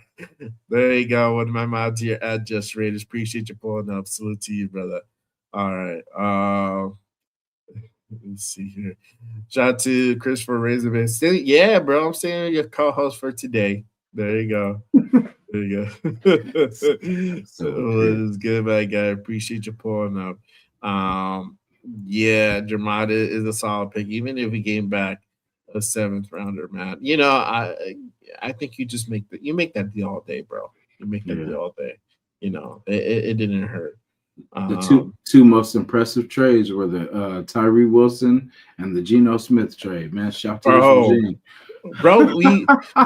Shout out to my guy Raider Resistance. He said that because of that trade, I think we cleared like $4 million off the cap, just for him. And we ended up getting a draft pick out of it too. So I'm like, Winning. Last year, I was ready to trade that dude for a fucking bag of fucking chips, bro. That And part. give me a bag of Doritos. We got a deal, bro. Like, Yeah, so half you a know, bag at that. there you go, bro. Like, give me, give me, give me Yeah. 2 Doritos and a soda, bro. Sold. Hey. So fun Yep. deal. So it was that type of that was that type of scenario for sure. Shout out to Mega 805. Smaller trade. That's one way of putting it. Yeah, dog.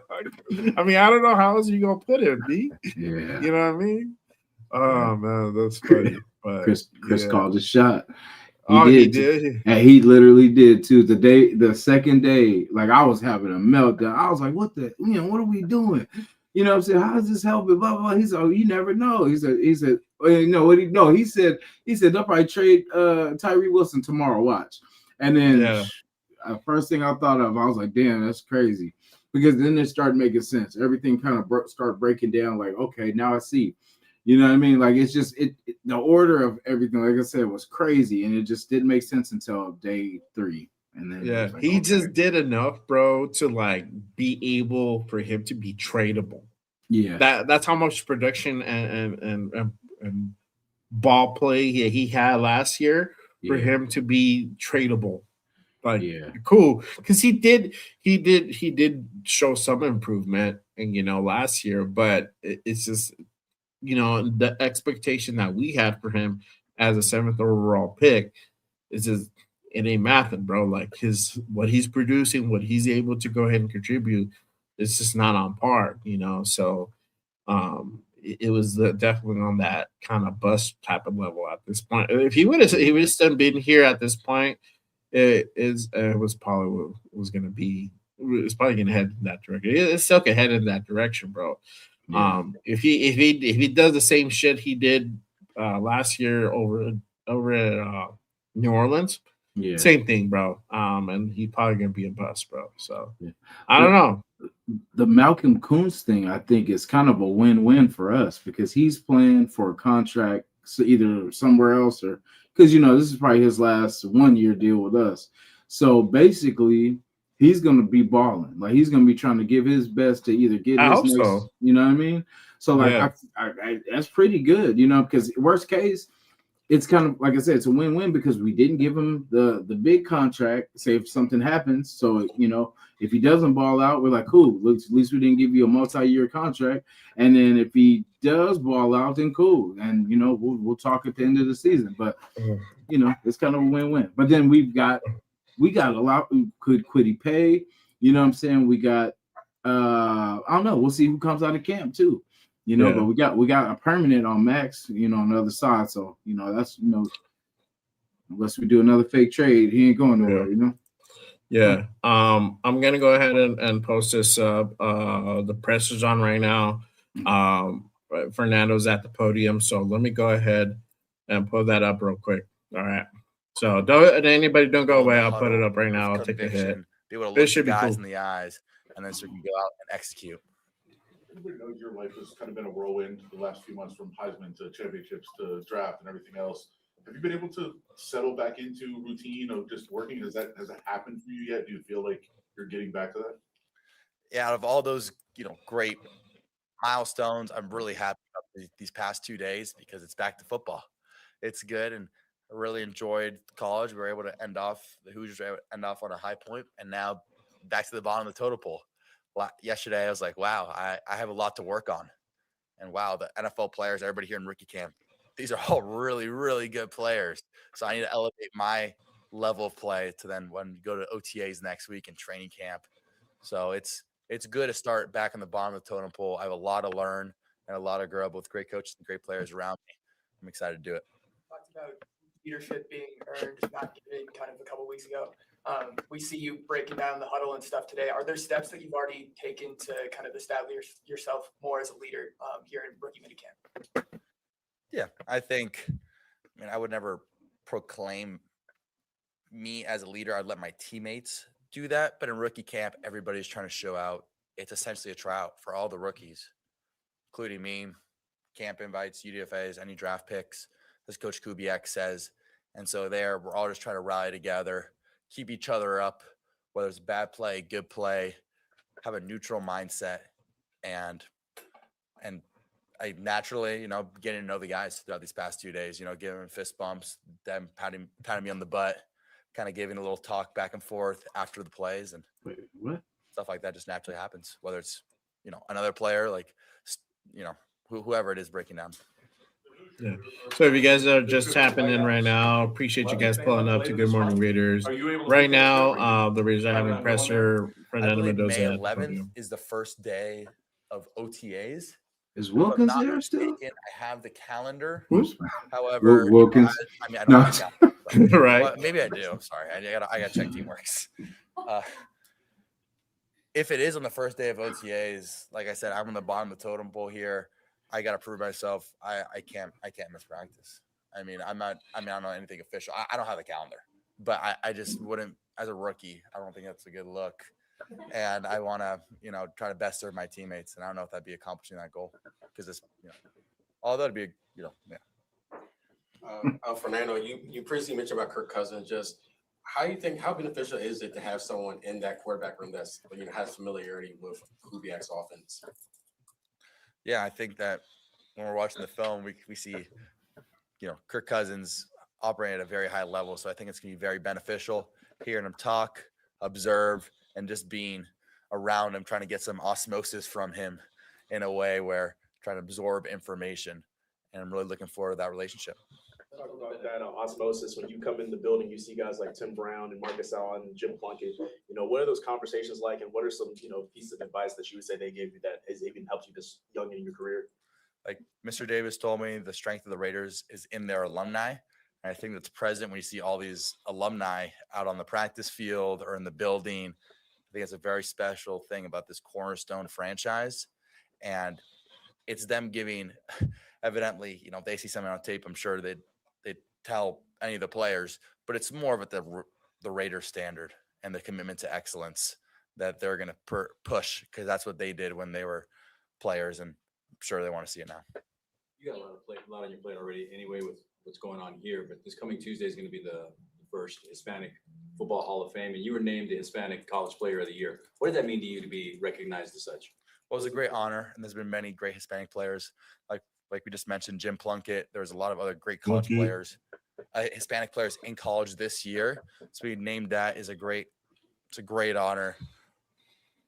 Really makes me proud for my grandparents immigrating from Cuba, and to be able to, all four of my grandparents immigrating from Cuba, being able to live the American dream, and then now allowing me to be on this stage, it means a lot.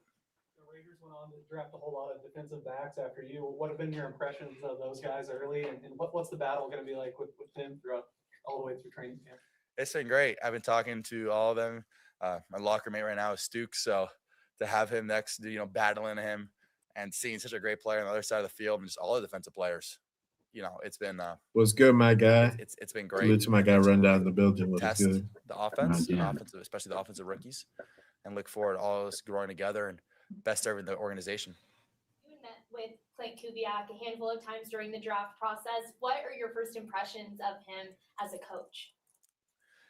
Yeah, I think that he's a great teacher, and be able to get little nuggets here and there from him, accompanied with Coach Dinoco and Coach Sullivan, has been very beneficial. And to have such a genius offensive mind running such a coherent and complementary system is a really good place and really good situation to be in as a quarterback. So I'm blessed and I'm ready to get to work. And, I have a lot to improve. They know that. I know that. So it's ready to improve. To that point, you've been here 10 minutes in the grand scheme of life, right? But you're talking about all the things that you picked up over the last 2 days. What are you a little bit surprised by that you thought you'd get faster, but you're kind of struggling with right now in your mind? Yeah, there's a lot to learn. There's a lot to learn. I'm a rookie. Good question. And I've learned a lot in these past 2 days. I feel really good coming out of this rookie mini camp with the entire system, day one and day two of the system, imprinting it, be able to run it rather than, really having the application and the schematic on paper part. I feel really good coming out of this rookie mini camp, but I think it's going to be that repetition under center, getting those quicker feet, and just you can always be faster and more efficient in your reads and decisiveness. Q Myers to Red Nation Radio. Shout with out all to that you. being said, everything you're learning, is it get a little overwhelming, or does it feel like it's slowing down a little bit, even though it's only day 2? It's good. It's great. It's great to finally be back in football and have that information. And that's how you want it. You want it to be overwhelming, because when you are, it doesn't need a negative connotation, but when you're positively stressed by getting a lot of information, it allows you to grow. And so all of us rookies and trial guys being able to get stressed by the information, I say that in quotation marks, will allow us to grow. And we saw that from day 1 to day 2. So it's been a great opportunity. I think it's really going to help us rookies into going into it's OTS. Sorry. What are your first impressions of Malik Benson so far after working with him? He's great. I connected with him a couple times yesterday on 7-on-7, and great playmaker, really fast and great hands. So look forward to getting more work with him. There you go. Creating that rookie rapport. Mhm. He's also a great guy and great character. Yesterday, always wants extra work. Receivers, quarterback, centers. We were there doing a walkthrough last night, and he was the first one there. Let's go, man. Being here, you've dreamt of this moment your entire life. Are there any surprises that have come your way so far? I think it's the realization that you have the Raider logo on your chest and you're playing NFL football, which is great. And it's a great privilege. And with that comes a lot of responsibility. Responsibility, like Coach Kubiak says, of being a Raider in this off week, making sure you're working out every single day, having your decisions focused on becoming the best player you can be and the best serve the team and the best serve the organization. So to have that little moment of awe, like, wow, NFL, then now it's NFL. There's a lot of responsibility in that. What a privilege. And let me control the controllables every day so I can best serve my teammates. What do you have to do to earn your shield? I have no idea. I mean, I've only been here 2 days.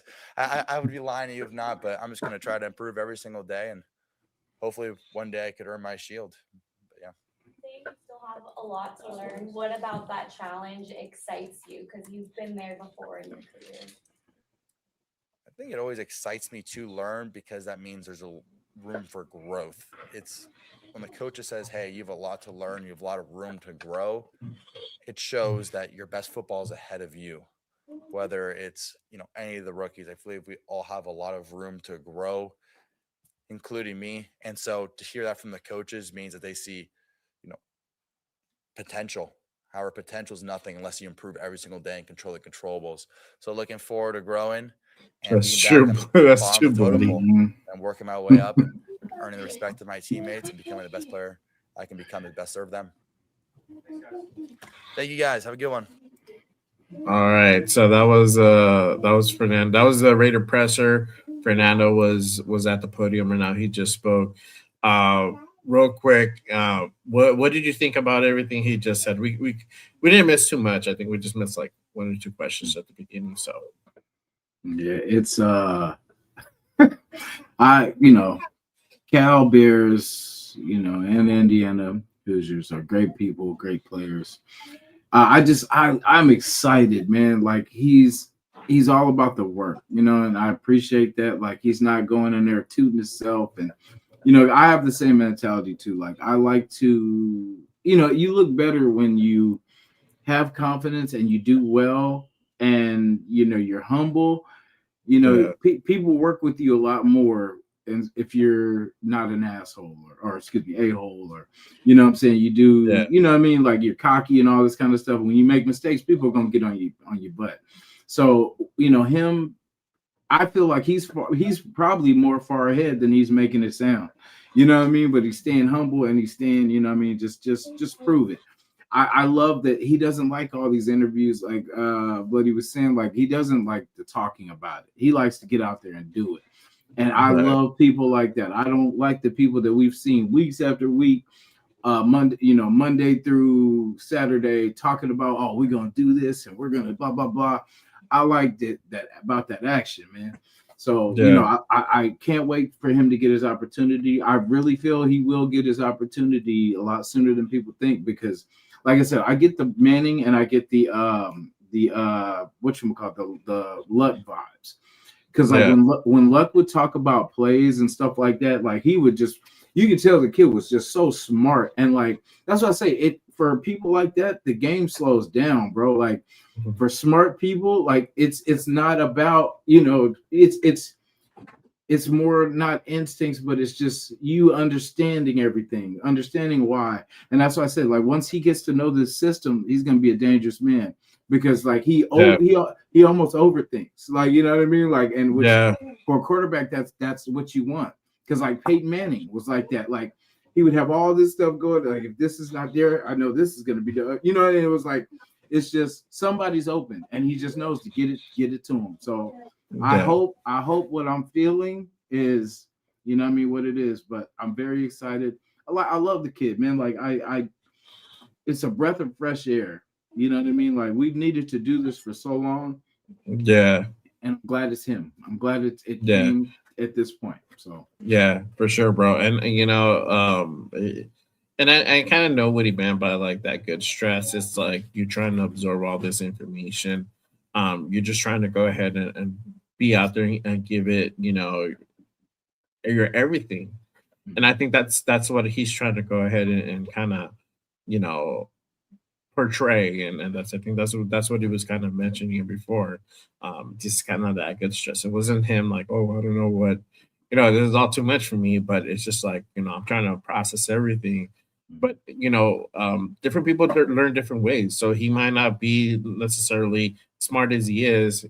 He might learn best way by implementing, by actually doing the process. And that's kind of what I took away from it. Is like I need to get in the reps. I need to get behind center. I need to go ahead and make the throws.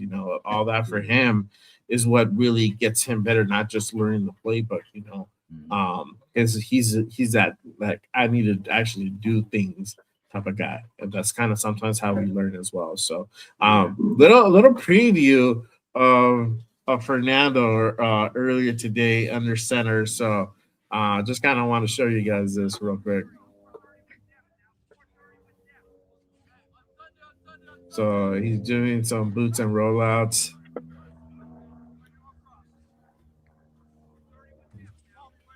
There you go. So you got Fernando already under center, taking some reps and whatnot. And he talked about Malik Benson. The guy's fast, great hands. I'm glad to hear that they're connecting and they're starting to go ahead and kind of build that continuity already. The thing is with Benson, I really want the telltale test for me is going to be when they actually start putting the pads together and you actually have a defender on them. Because I'm pretty sure right now, they're just throwing. They're not really like engaging one another. You need to have that dude on you, fighting for position. That's really going to be that telltale sign whether you're going to be able to go ahead and make those catches. Where you're being contested, or are you not? This is kind of simple way to go ahead and put it. So, but currently right now, Keyron Crawford is at the podium. He's speaking. I'm gonna go ahead and continue on. I just wanted to go ahead and pull up a little bit because you still have a couple more dudes that are gonna be speaking earlier. But let me kind of go ahead and go into this segment. We're gonna go into our meet our guests. This is a moment where we go ahead and take part of the show to go ahead and get to meet our guests. And obviously, this week's guest is none other than my guy, Red Nation Jasin.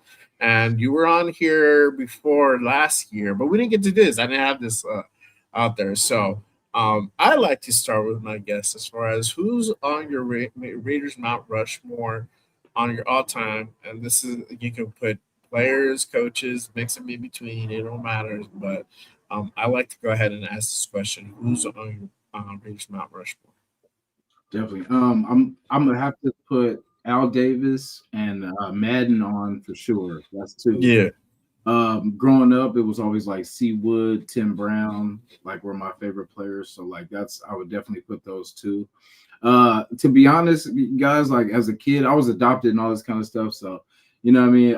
I used to always see like Tim Brown as like the role model of like a father figure because like I grew up in Oakland, right? So we didn't have like a lot of good role models and stuff like that. You know, it was either sellers, pimps, all all kind of different role models. But as far as like a good person, like Tim Brown was like one of the people that I seen, just a good dude, like good person, like a person that would be a good role model. So like I always had admiration for him too, and very loyal person to the silver and black, like just all around good person. And Charles Woodson, like just always since Michigan, you know what I mean? Like I was always a big fan and just was juiced when we got him on our squad, and just to see him progress, like to be a staple, you know what I mean? Because we draft a lot of players, and he was one of the ones that we did it right. We did that one right. Al Davis, of course, because like without him, he believed in this team. He believed in what we were. He took chances with different races, different, backgrounds and stuff like that. And he always gave people opportunity, you know what I mean? And just how, they treated the players coming back and stuff like that. Madden, of course, you know what I mean? Just one of just the staples of, of Raider football, and just everything of just his story is just amazing too. But yeah, that would be my it's hard too, because there's so many greats, but to kind of put it in a perspective, that's it. Yeah, for sure, bro. No, that's good, man. I know it's hard because there's so many, man, and you just want to put everybody up there, bro. Yeah, I feel you. But let's go ahead and move into kind of the spotlight, meet our guests. Let me ask you this, and let's just kind of start from the beginning, bro. I mean, how long have you been a Raider fan for? What was that moment that kind of made you fall in love with like the silver and black, bro? Like growing up, you're always, because that's all like I didn't even know the Niners even existed until because I always hear the stories like, yeah, the Niners used to suck, all this kind of, you know what I mean? So it was just always, pretty much Raider. I was right down the street from the stadium, so but my first game, right, I got dropped off, and just the experience, man, like everybody took me in like I was their own kid. You know what I'm saying? Like just, looking out, making sure I was cool. Like, it was just like the atmosphere, man, of the Coliseum is like no other. It's family. You know what I mean? It's literally like when we went to Bakersfield, like it was people I'd never met, but man, they treat you like we've known each other our whole lives. You know what I mean? People like, here, what's up? Hey, blessing people, you know what I'm saying? It's just the love. I mean, it's crazy too, because there was fans cussing out our quarterback at the time. It was Donald Hollis was the quarterback at the time, and so like he was doing bad, and they were giving him the business, like, and it just like, like when things would go good, we were cheering, but I mean, it was just nothing like it, man. That vibe is just, it did it for me. You know what I mean? I knew I was home, because what I mean? It's just growing up, I always had like, I was always a fiery fan too. And like my mom used to always say, that I was going to have a heart attack or something, just how pissed I would get it. Like, because it's a ride, man. Like we would be good. And then that fourth quarter, we would just like, I remember just back in the day, like four quarters, we would fall apart because we'd hang in there. And in the fourth quarter, that's when we just started losing bad, man. And it's, that's the memories though. I remember just my first game, and then from there it was on. Every chance I got, I'm getting to the stadium for sure. Yeah. No, for sure, 100%. Let me kind of shift over to, kind of content creating. What kind of inspired you to start like doing like Raiders content, like covering the Raiders? What was that kind of moment that was like, I need to go ahead and do this? And then what kind of challenges have you faced, like just kind of doing the whole content creating type of thing? It's like I so not JT the Brick, but there was JT that goes on, and I used to watch some of his or listen to some of his takes. Everyone has different takes and stuff like that. And I don't know, for some reason though, shout to you, JT, because you inspired me to come on here. Because like sometimes I used to be like, wait, what? Like just the views, like, because people would be thinking this way, and JT would always come with like a different, way of looking at it. He just still does that. Yeah, I was gonna say like, so I was like, is he for real? Or is he doing this shit on purpose? Like, because I'm like, no, that's crazy, you know. So that inspired me, like, because someone else was telling me, like, they're like, the football, Raider stuff and all this kind of stuff, and like, I could talk it all day. And they were like, you might as well just get your own channel. So, I started off doing like where I recorded the videos, and then and I talked to, it was actually Low, Dirty Low and them. Like Low was like, shout to like, Low and yeah, so super salute, man. Definitely, because like if he was like, sometimes you just gotta press record, man, and just just whatever happens. And from there I never looked back. So shout to them. I appreciate the push. And everybody was hella supportive, man. Like when I came in, everybody, from like basically like, I mean, pretty much everybody, like came, with love, like watching, putting my stuff up, putting the links up, because I was just trying to, just get in the mix, like just kind of add what because I mean, I love this team and I love the passion that everybody has for this team. Because like, even if I don't agree with whatever, your method for getting us better, you still want to get us better. And that's all that matters. However it looks, however we get better, man, that's what I want for this team. This has been the most frustrating 2 years. Like I would say, like when you talk about the challenges, like last year was the worst. Like as a content creator, that was my worst year. You guys will never see that moving forward. But I got in almost a desperate state. You know what I mean? Where it was just all the losing was getting to me, man. Like it was really getting to me. And I think it was all of us, bro. I think that happened to all of us, man. I was struggling too, bro. Yeah, and it got to the point where, like I said, why it was my personal worst is because I like to put a lot into my shows. Last year was kind of a hectic, crazy year too, and it was a combination of everything, like life, you know what I mean. But I felt like I like to put a lot into my shows. I like to do the research. I like to, like talk about game plans of like what we have to do to win. And it seemed like no matter what we did, you guys put on some of the best shows of if the Raiders do this, we could come out and then we do the exact opposite and just lose. It's just, and then how to build yourself up to the next week every week, you know what I mean? And you just want to see some progression of us getting somewhere better. And it's just like, we're just, if anything, we're going, so that was frustrating because it's like, who wants to come in here every week and talk about losing? You know what I mean? I'm the type of person, I hated losing. When I played, like when I was younger and stuff like that, I hated losing. I still hate losing. But it was just that I felt like we had more control over, because if I got to do my like they say, you're 111. If I got to do my job, I'm going to do my job. And if I know, I'm going to be vocal about it. So it's not going to last for long. You know what I mean? We're going to get this thing straight. And with the Raiders, it's been uncontrollable. I can't control this. I can't, we just have to sit and watch and it sucks, but I think, I always feel positive as far as like, this is going to change. It's going to change. And like, I sound like a broken record, but I feel like this is the start of it getting better. You know what I'm saying? So yeah, it is a challenge when you're not winning because you want to talk about wins. I want to talk about we're better than this team. We kicked this team's butt. But no, we're talking about, damn, we didn't do this. We didn't do that. We can't run the ball. We can't do this. So yeah, exactly, bro. And it was hard, bro. I think the way that how we're performing and just kind of the way that we're looking, it was just hard to go ahead and get up on the mic, bro, and talk about it, and it's like, fuck, man. I mean, you can only say the same shit over and over and over, Exactly. And it was hard to.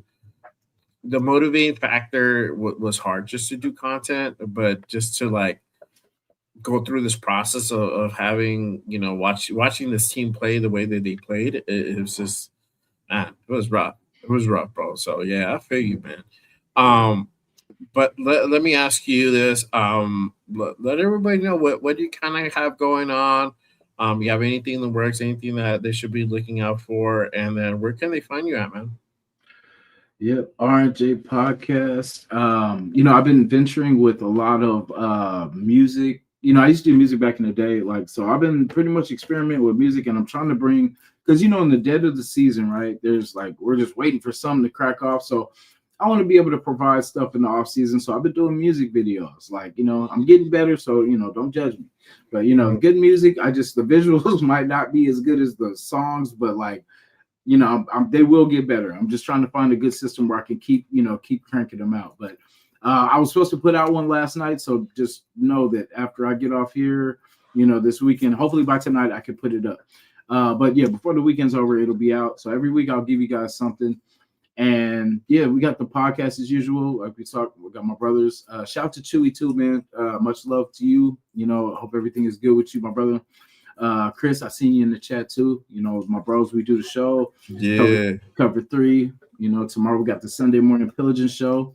With your boy Chris Fo Raiders, aka Dr. Dre, Chris Fo Raiders, coming with them slappers. You know what I'm saying? So hey, it's cool, man. Like, yeah, we just gonna keep it going. I this year I vow to be more positive, to not let this stuff get to me. I always said a couple weeks ago that we shouldn't put pressure on this season, and we shouldn't. But as we get to August, September, I can't make no promises, man. You know what I mean? I'm gonna be excited. I'm gonna be hyped. I'm gonna be believing that we can do it all. So, it is what it is. I have no shame in my game for always wanting this team to do good. And we're a sneaky ass team. So I always feel like when they don't think we're going to do it, that's when we're going to do it. So let's see if we do it. Yeah, for sure. Yeah, but yeah, make sure you guys go ahead and tap into my guy, Raider Nation Jasin. I got his link pinned down in the description. So make sure you guys go ahead and head on over and go ahead and give him a follow, y'all. But yeah, man. It's this season is gonna be interesting. I think I'm excited. Even if we're not gonna win, 10 games or anything like that, I'm so excited, bro. I want to go ahead and kind of see what this offense is gonna look like under Clint Kubiak. And I think we've begun the process to go ahead and put all the building blocks together to put something on the long term. And this is something that you talked about earlier about bringing in Fernando, and something that's been, long overdue. I think for us to be able to go ahead and bring in that right head coach, and somebody who's been successful in the league wherever he's gone, I think it's long overdue in itself. So I'm all for it. I'm excited to see what this offseason has to hold and what the season's going to bring as well, man. So whatever it's going to be, man, I know that we're going to go ahead and improve and look better. So that's for sure. That's for sure. Shout out to my guy 805. He says Bakersfield is going to be on point again this year. 2 weeks. There you go. Jack says he's wondering whether you and I are going to be at Bakersfield. Go ahead and let him know, my guy.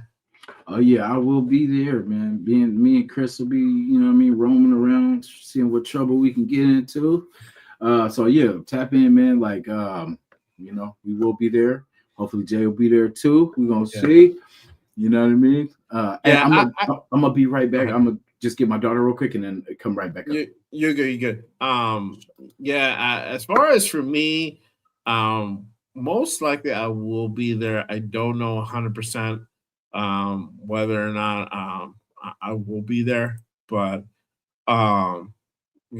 it's most likely it's probably gonna be that. I gotta check a couple more things on my end as far as to make sure we're good to go, but we'll most likely be at Bakersfield. So it'll be a good one again out there, man, and linking up with everybody for sure. So just be on the lookout. I should confirm within the next week or so. So literally just 2 weeks away, like 805 said. It's like 805 said. So for sure. Shout out to my guy D Menace. Hit that like button for sure.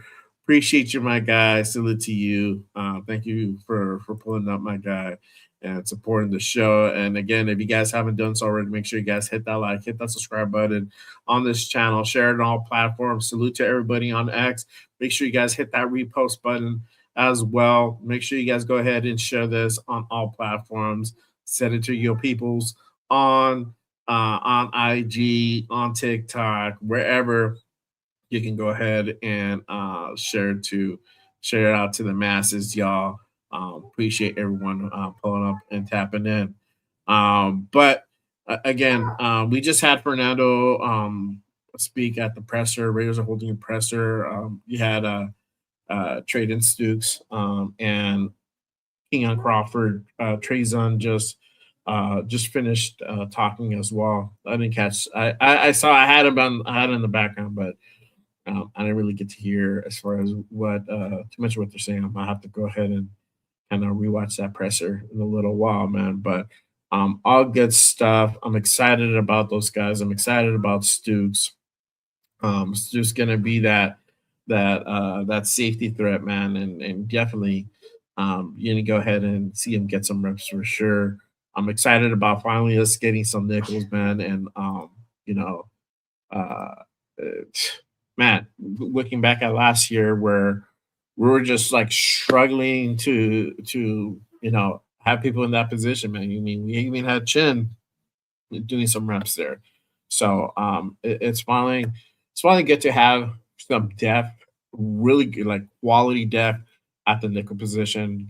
Earlier this year we went out and traded for Taron Johnson, and we just drafted Dalton Johnson, no relation, but we got the Johnsons at nickel. So and then you still have Stooks who can play nickel. So you have essentially three guys that can go ahead and play nickel. And you can even wrap in Chin in that mix too.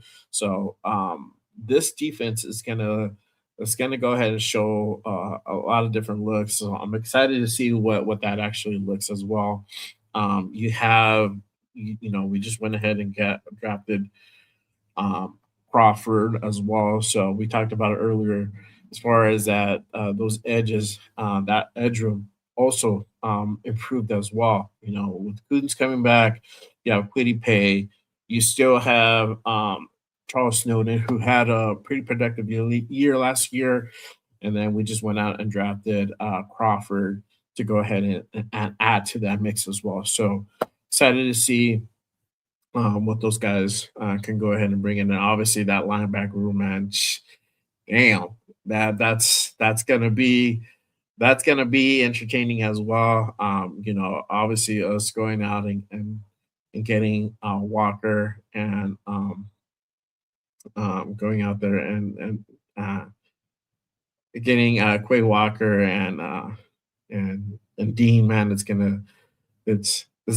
already there. It's already going to go ahead and pay tenfold there as well. And so, again, a guy to kind of look out for is Sorry.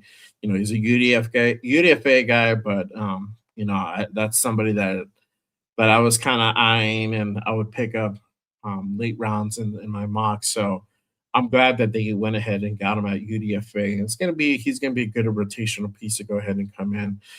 So that linebacker room again, it literally improved almost overnight from when we went ahead and got him during free agency. So yeah, this defense literally looks almost completely different from what it did last year. We have returning faces, but we also have some new faces as well. So it's going to be interesting to see for sure. And then obviously offensively, though we drafted Fernando, I don't know if we're going to see Fernando right away. For me, it's probably going to be preseason where we're really going to go ahead and see him do most of his reps. But during season, he's probably going to go ahead and most likely take a back seat. And, it's probably going to be the Kirk Cousins show for quite a while. Unless he either gets hurt or flat out completely sucks, which it could be either or. You never know. Hopefully it works out with Kirk and having Ashton Genty and now Big Mike Washington also added to that room. That complimentary 1-2 punch is going to be there.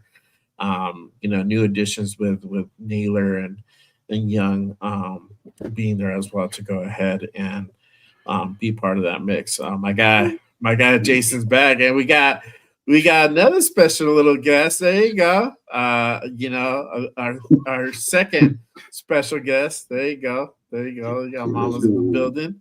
Yes, There you sir. go. That's what's up. Hey, she came big, man. Yes, sir. Man, fast. They- 8 months. 8 months yesterday. Wow, bro, that's Mhm. crazy. That's Heck crazy. yeah. Yeah, So it flies by. hell yeah, it does, man. Shout to you too and the fam too. I know you've been doing your thing too.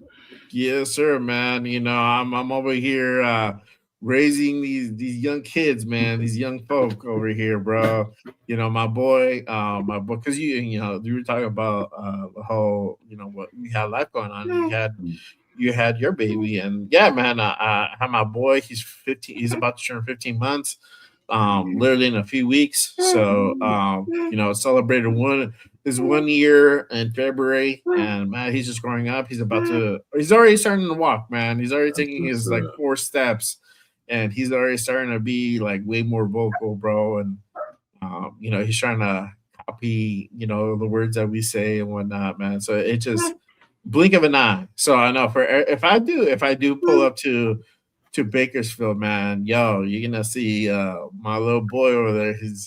He looks different, man. So if y'all remember seeing him, he was like a little thing. He was like 3 months when we were at Yeah. Bakersfield. I don't know if you Yeah. remember, bro. Yeah, a little Yeah, bundle. now he's 15 months. He's gonna be maybe he's probably gonna be maybe walking, if not like at least already attempting to walk, bro, That's and what's chilling. up. But he's cool, man. He's cool. And then my girl Big, bro. I got a big girl over here, and she walking around talking, man. It's just getting into trouble. That's what Yeah. they do, man. That's what they do. They the dynamic duo over here for sure. Oh For sure. yeah. Heck Yeah, yeah. man. But Yes, sir. yeah, again, appreciate everyone who tapped in. Yes, sir. I don't know, man. We'll see. I know it didn't seem too sold out last year, but we'll see what happens, man. Again, I don't want to commit to anything yet because I don't know yet. So Definitely. yeah, and if anything, if if we don't make it out, well, you know, that's always next year, and there's always all the other events that are going on right before the season starts. And y'all already know I'm gonna be tapping in. I'm gonna be there at least a couple of games at Allegiant. I always gotta make the pilgrimage to Vegas at least once a year, bro. I cannot Yeah. not go, dog. You Yeah. know, so hopefully this year I'll be out in Denver. I didn't get to go to Denver last year because I went to the Jacksonville game, the Yeah. Jaguar game. Then if you remember, that Thursday night game in Denver was like that same week. Yeah. So I'm like, nah, I can't do both, man. I ain't got that type of I ain't got that type of role to be doing back to back games like that. So yeah, I just ended up going to the Vegas one. So hopefully this year I'll be able to go ahead and go to Denver, man, because Denver for me it's like hop skip away, a little bit closer than Vegas. So Yeah. and then everybody pulls up to that one as well from this side of the hood, and then hopefully I could meet up with Will as well because Will's from like down the street, so he good. There you go. 805 says I might have to hit the AZ game. Yes, sir, bro. Gotta hit the AZ game up, dog. It's hopefully that one's like in November. I don't know yet. The schedule release is literally like 2 weeks away too. Yeah. So we're gonna see what's up with that one. Yeah. So if that one's in like late October, like November, December, I'm going, bro. But if it's like September, Yeah. That's out. nah. I said that's Nah, no, I'm not doing it, bro. Man, it was terrible, bro. It was like 115 every day by like 10 o'clock. I can't wait for that. Nasty work, bro. I want to see if that Niner Raider game is going to be Santa Clara or if it's going to be, I think, the Mexico game. Oh, that's right. That's right. I don't know. That's gonna be an interesting one. So that's gonna be another one to kind of look out for. If it is at the Bay, bro, I might pull up to that one. My sister is a Weiner fan. So I told her, I'm like, "What's up? You on the road to that one? We rode to that one? It's all good." Yeah, I'll see you out there. I'll see you out there because we for sure. Yeah. Yeah, you know we got sibling rivalry, but that would be like the next level, bro. And we always talk a little shit, Oh yeah. And we talked shit last year, bro. And I'm like, you know what? That was preseason, bro. Like Yeah. now it's like they're actually gonna play a game or regular season game. So I'm like, all right, now it's for real, bro. Like these motherfuckers. If there's a game that I want them to win, I hope they win that Niner game, dog. Because Oh yeah. I can't go a whole year with her Yeah. talking shit to me, bro. That's Bro, we right here. that, bro. Hey, Jay, me and you right here. Hey, because I live in San Francisco now. So, like, you know, I work with a lot of people that are, you know, red and gold fans. So I don't want to hear that stuff. So, you know what I'm saying? Like, that's why if there's a game, that's the one. We need that.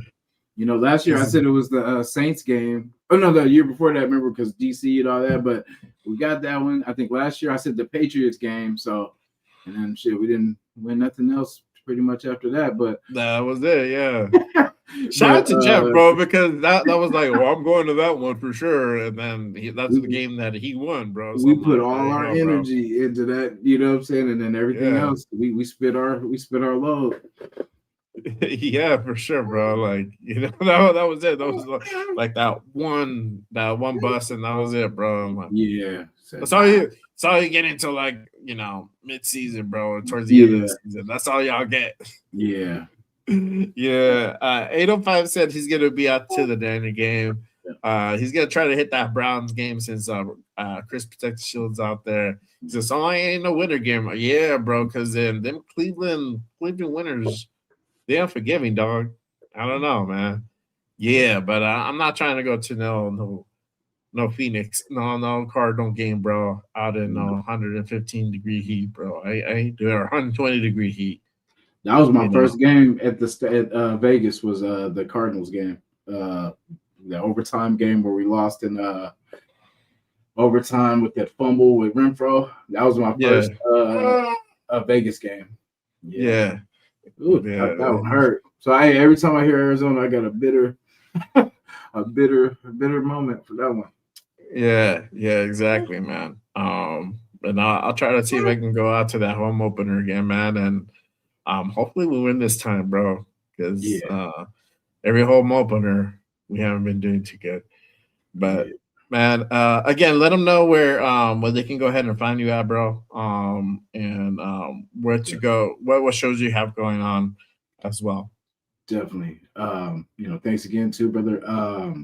The RNJ podcast. You can check me out from anything from music to Raider news to, you know, funny clips. We have the Cover 3 show, which is our Tuesday show around 6:30-ish.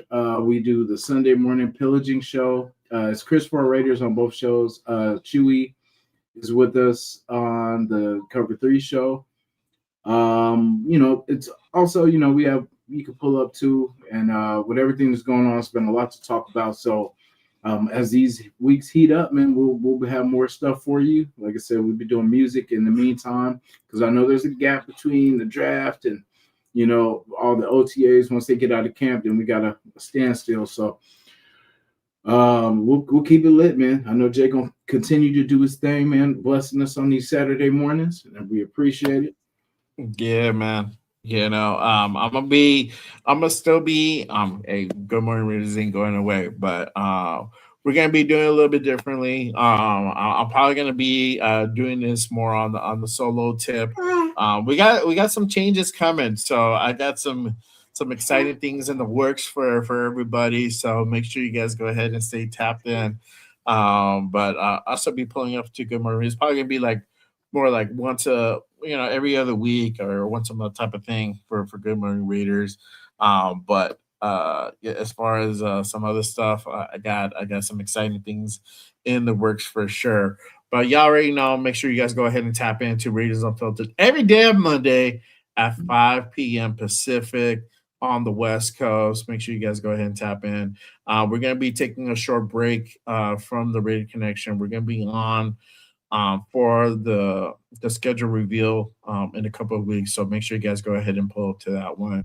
And then y'all already know this show when I'm on, it's gonna be Saturday morning, 10 a.m. Pacific here on Just Raiders. But again, appreciate everyone who pulled up today.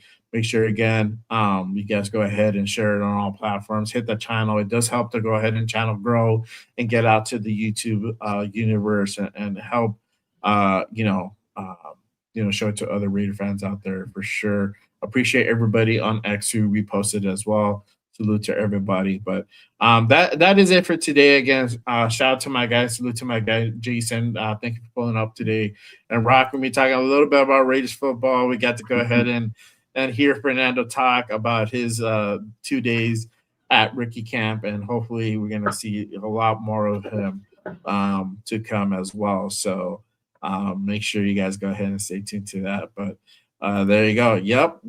Definitely a guy to go ahead and look out for. Sorry's on my list, bro, for sure. Yes, sir. Yeah. But other than that, appreciate you guys. We'll see you guys on Monday with a fresh episode of Raised Unfiltered. So make sure you guys go ahead and tap into that one. But other than that, always remember, y'all, just Raiders, baby. I'll see y'all next time. Peace. Salute y'all. Have a good one. Later.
Protect the shield.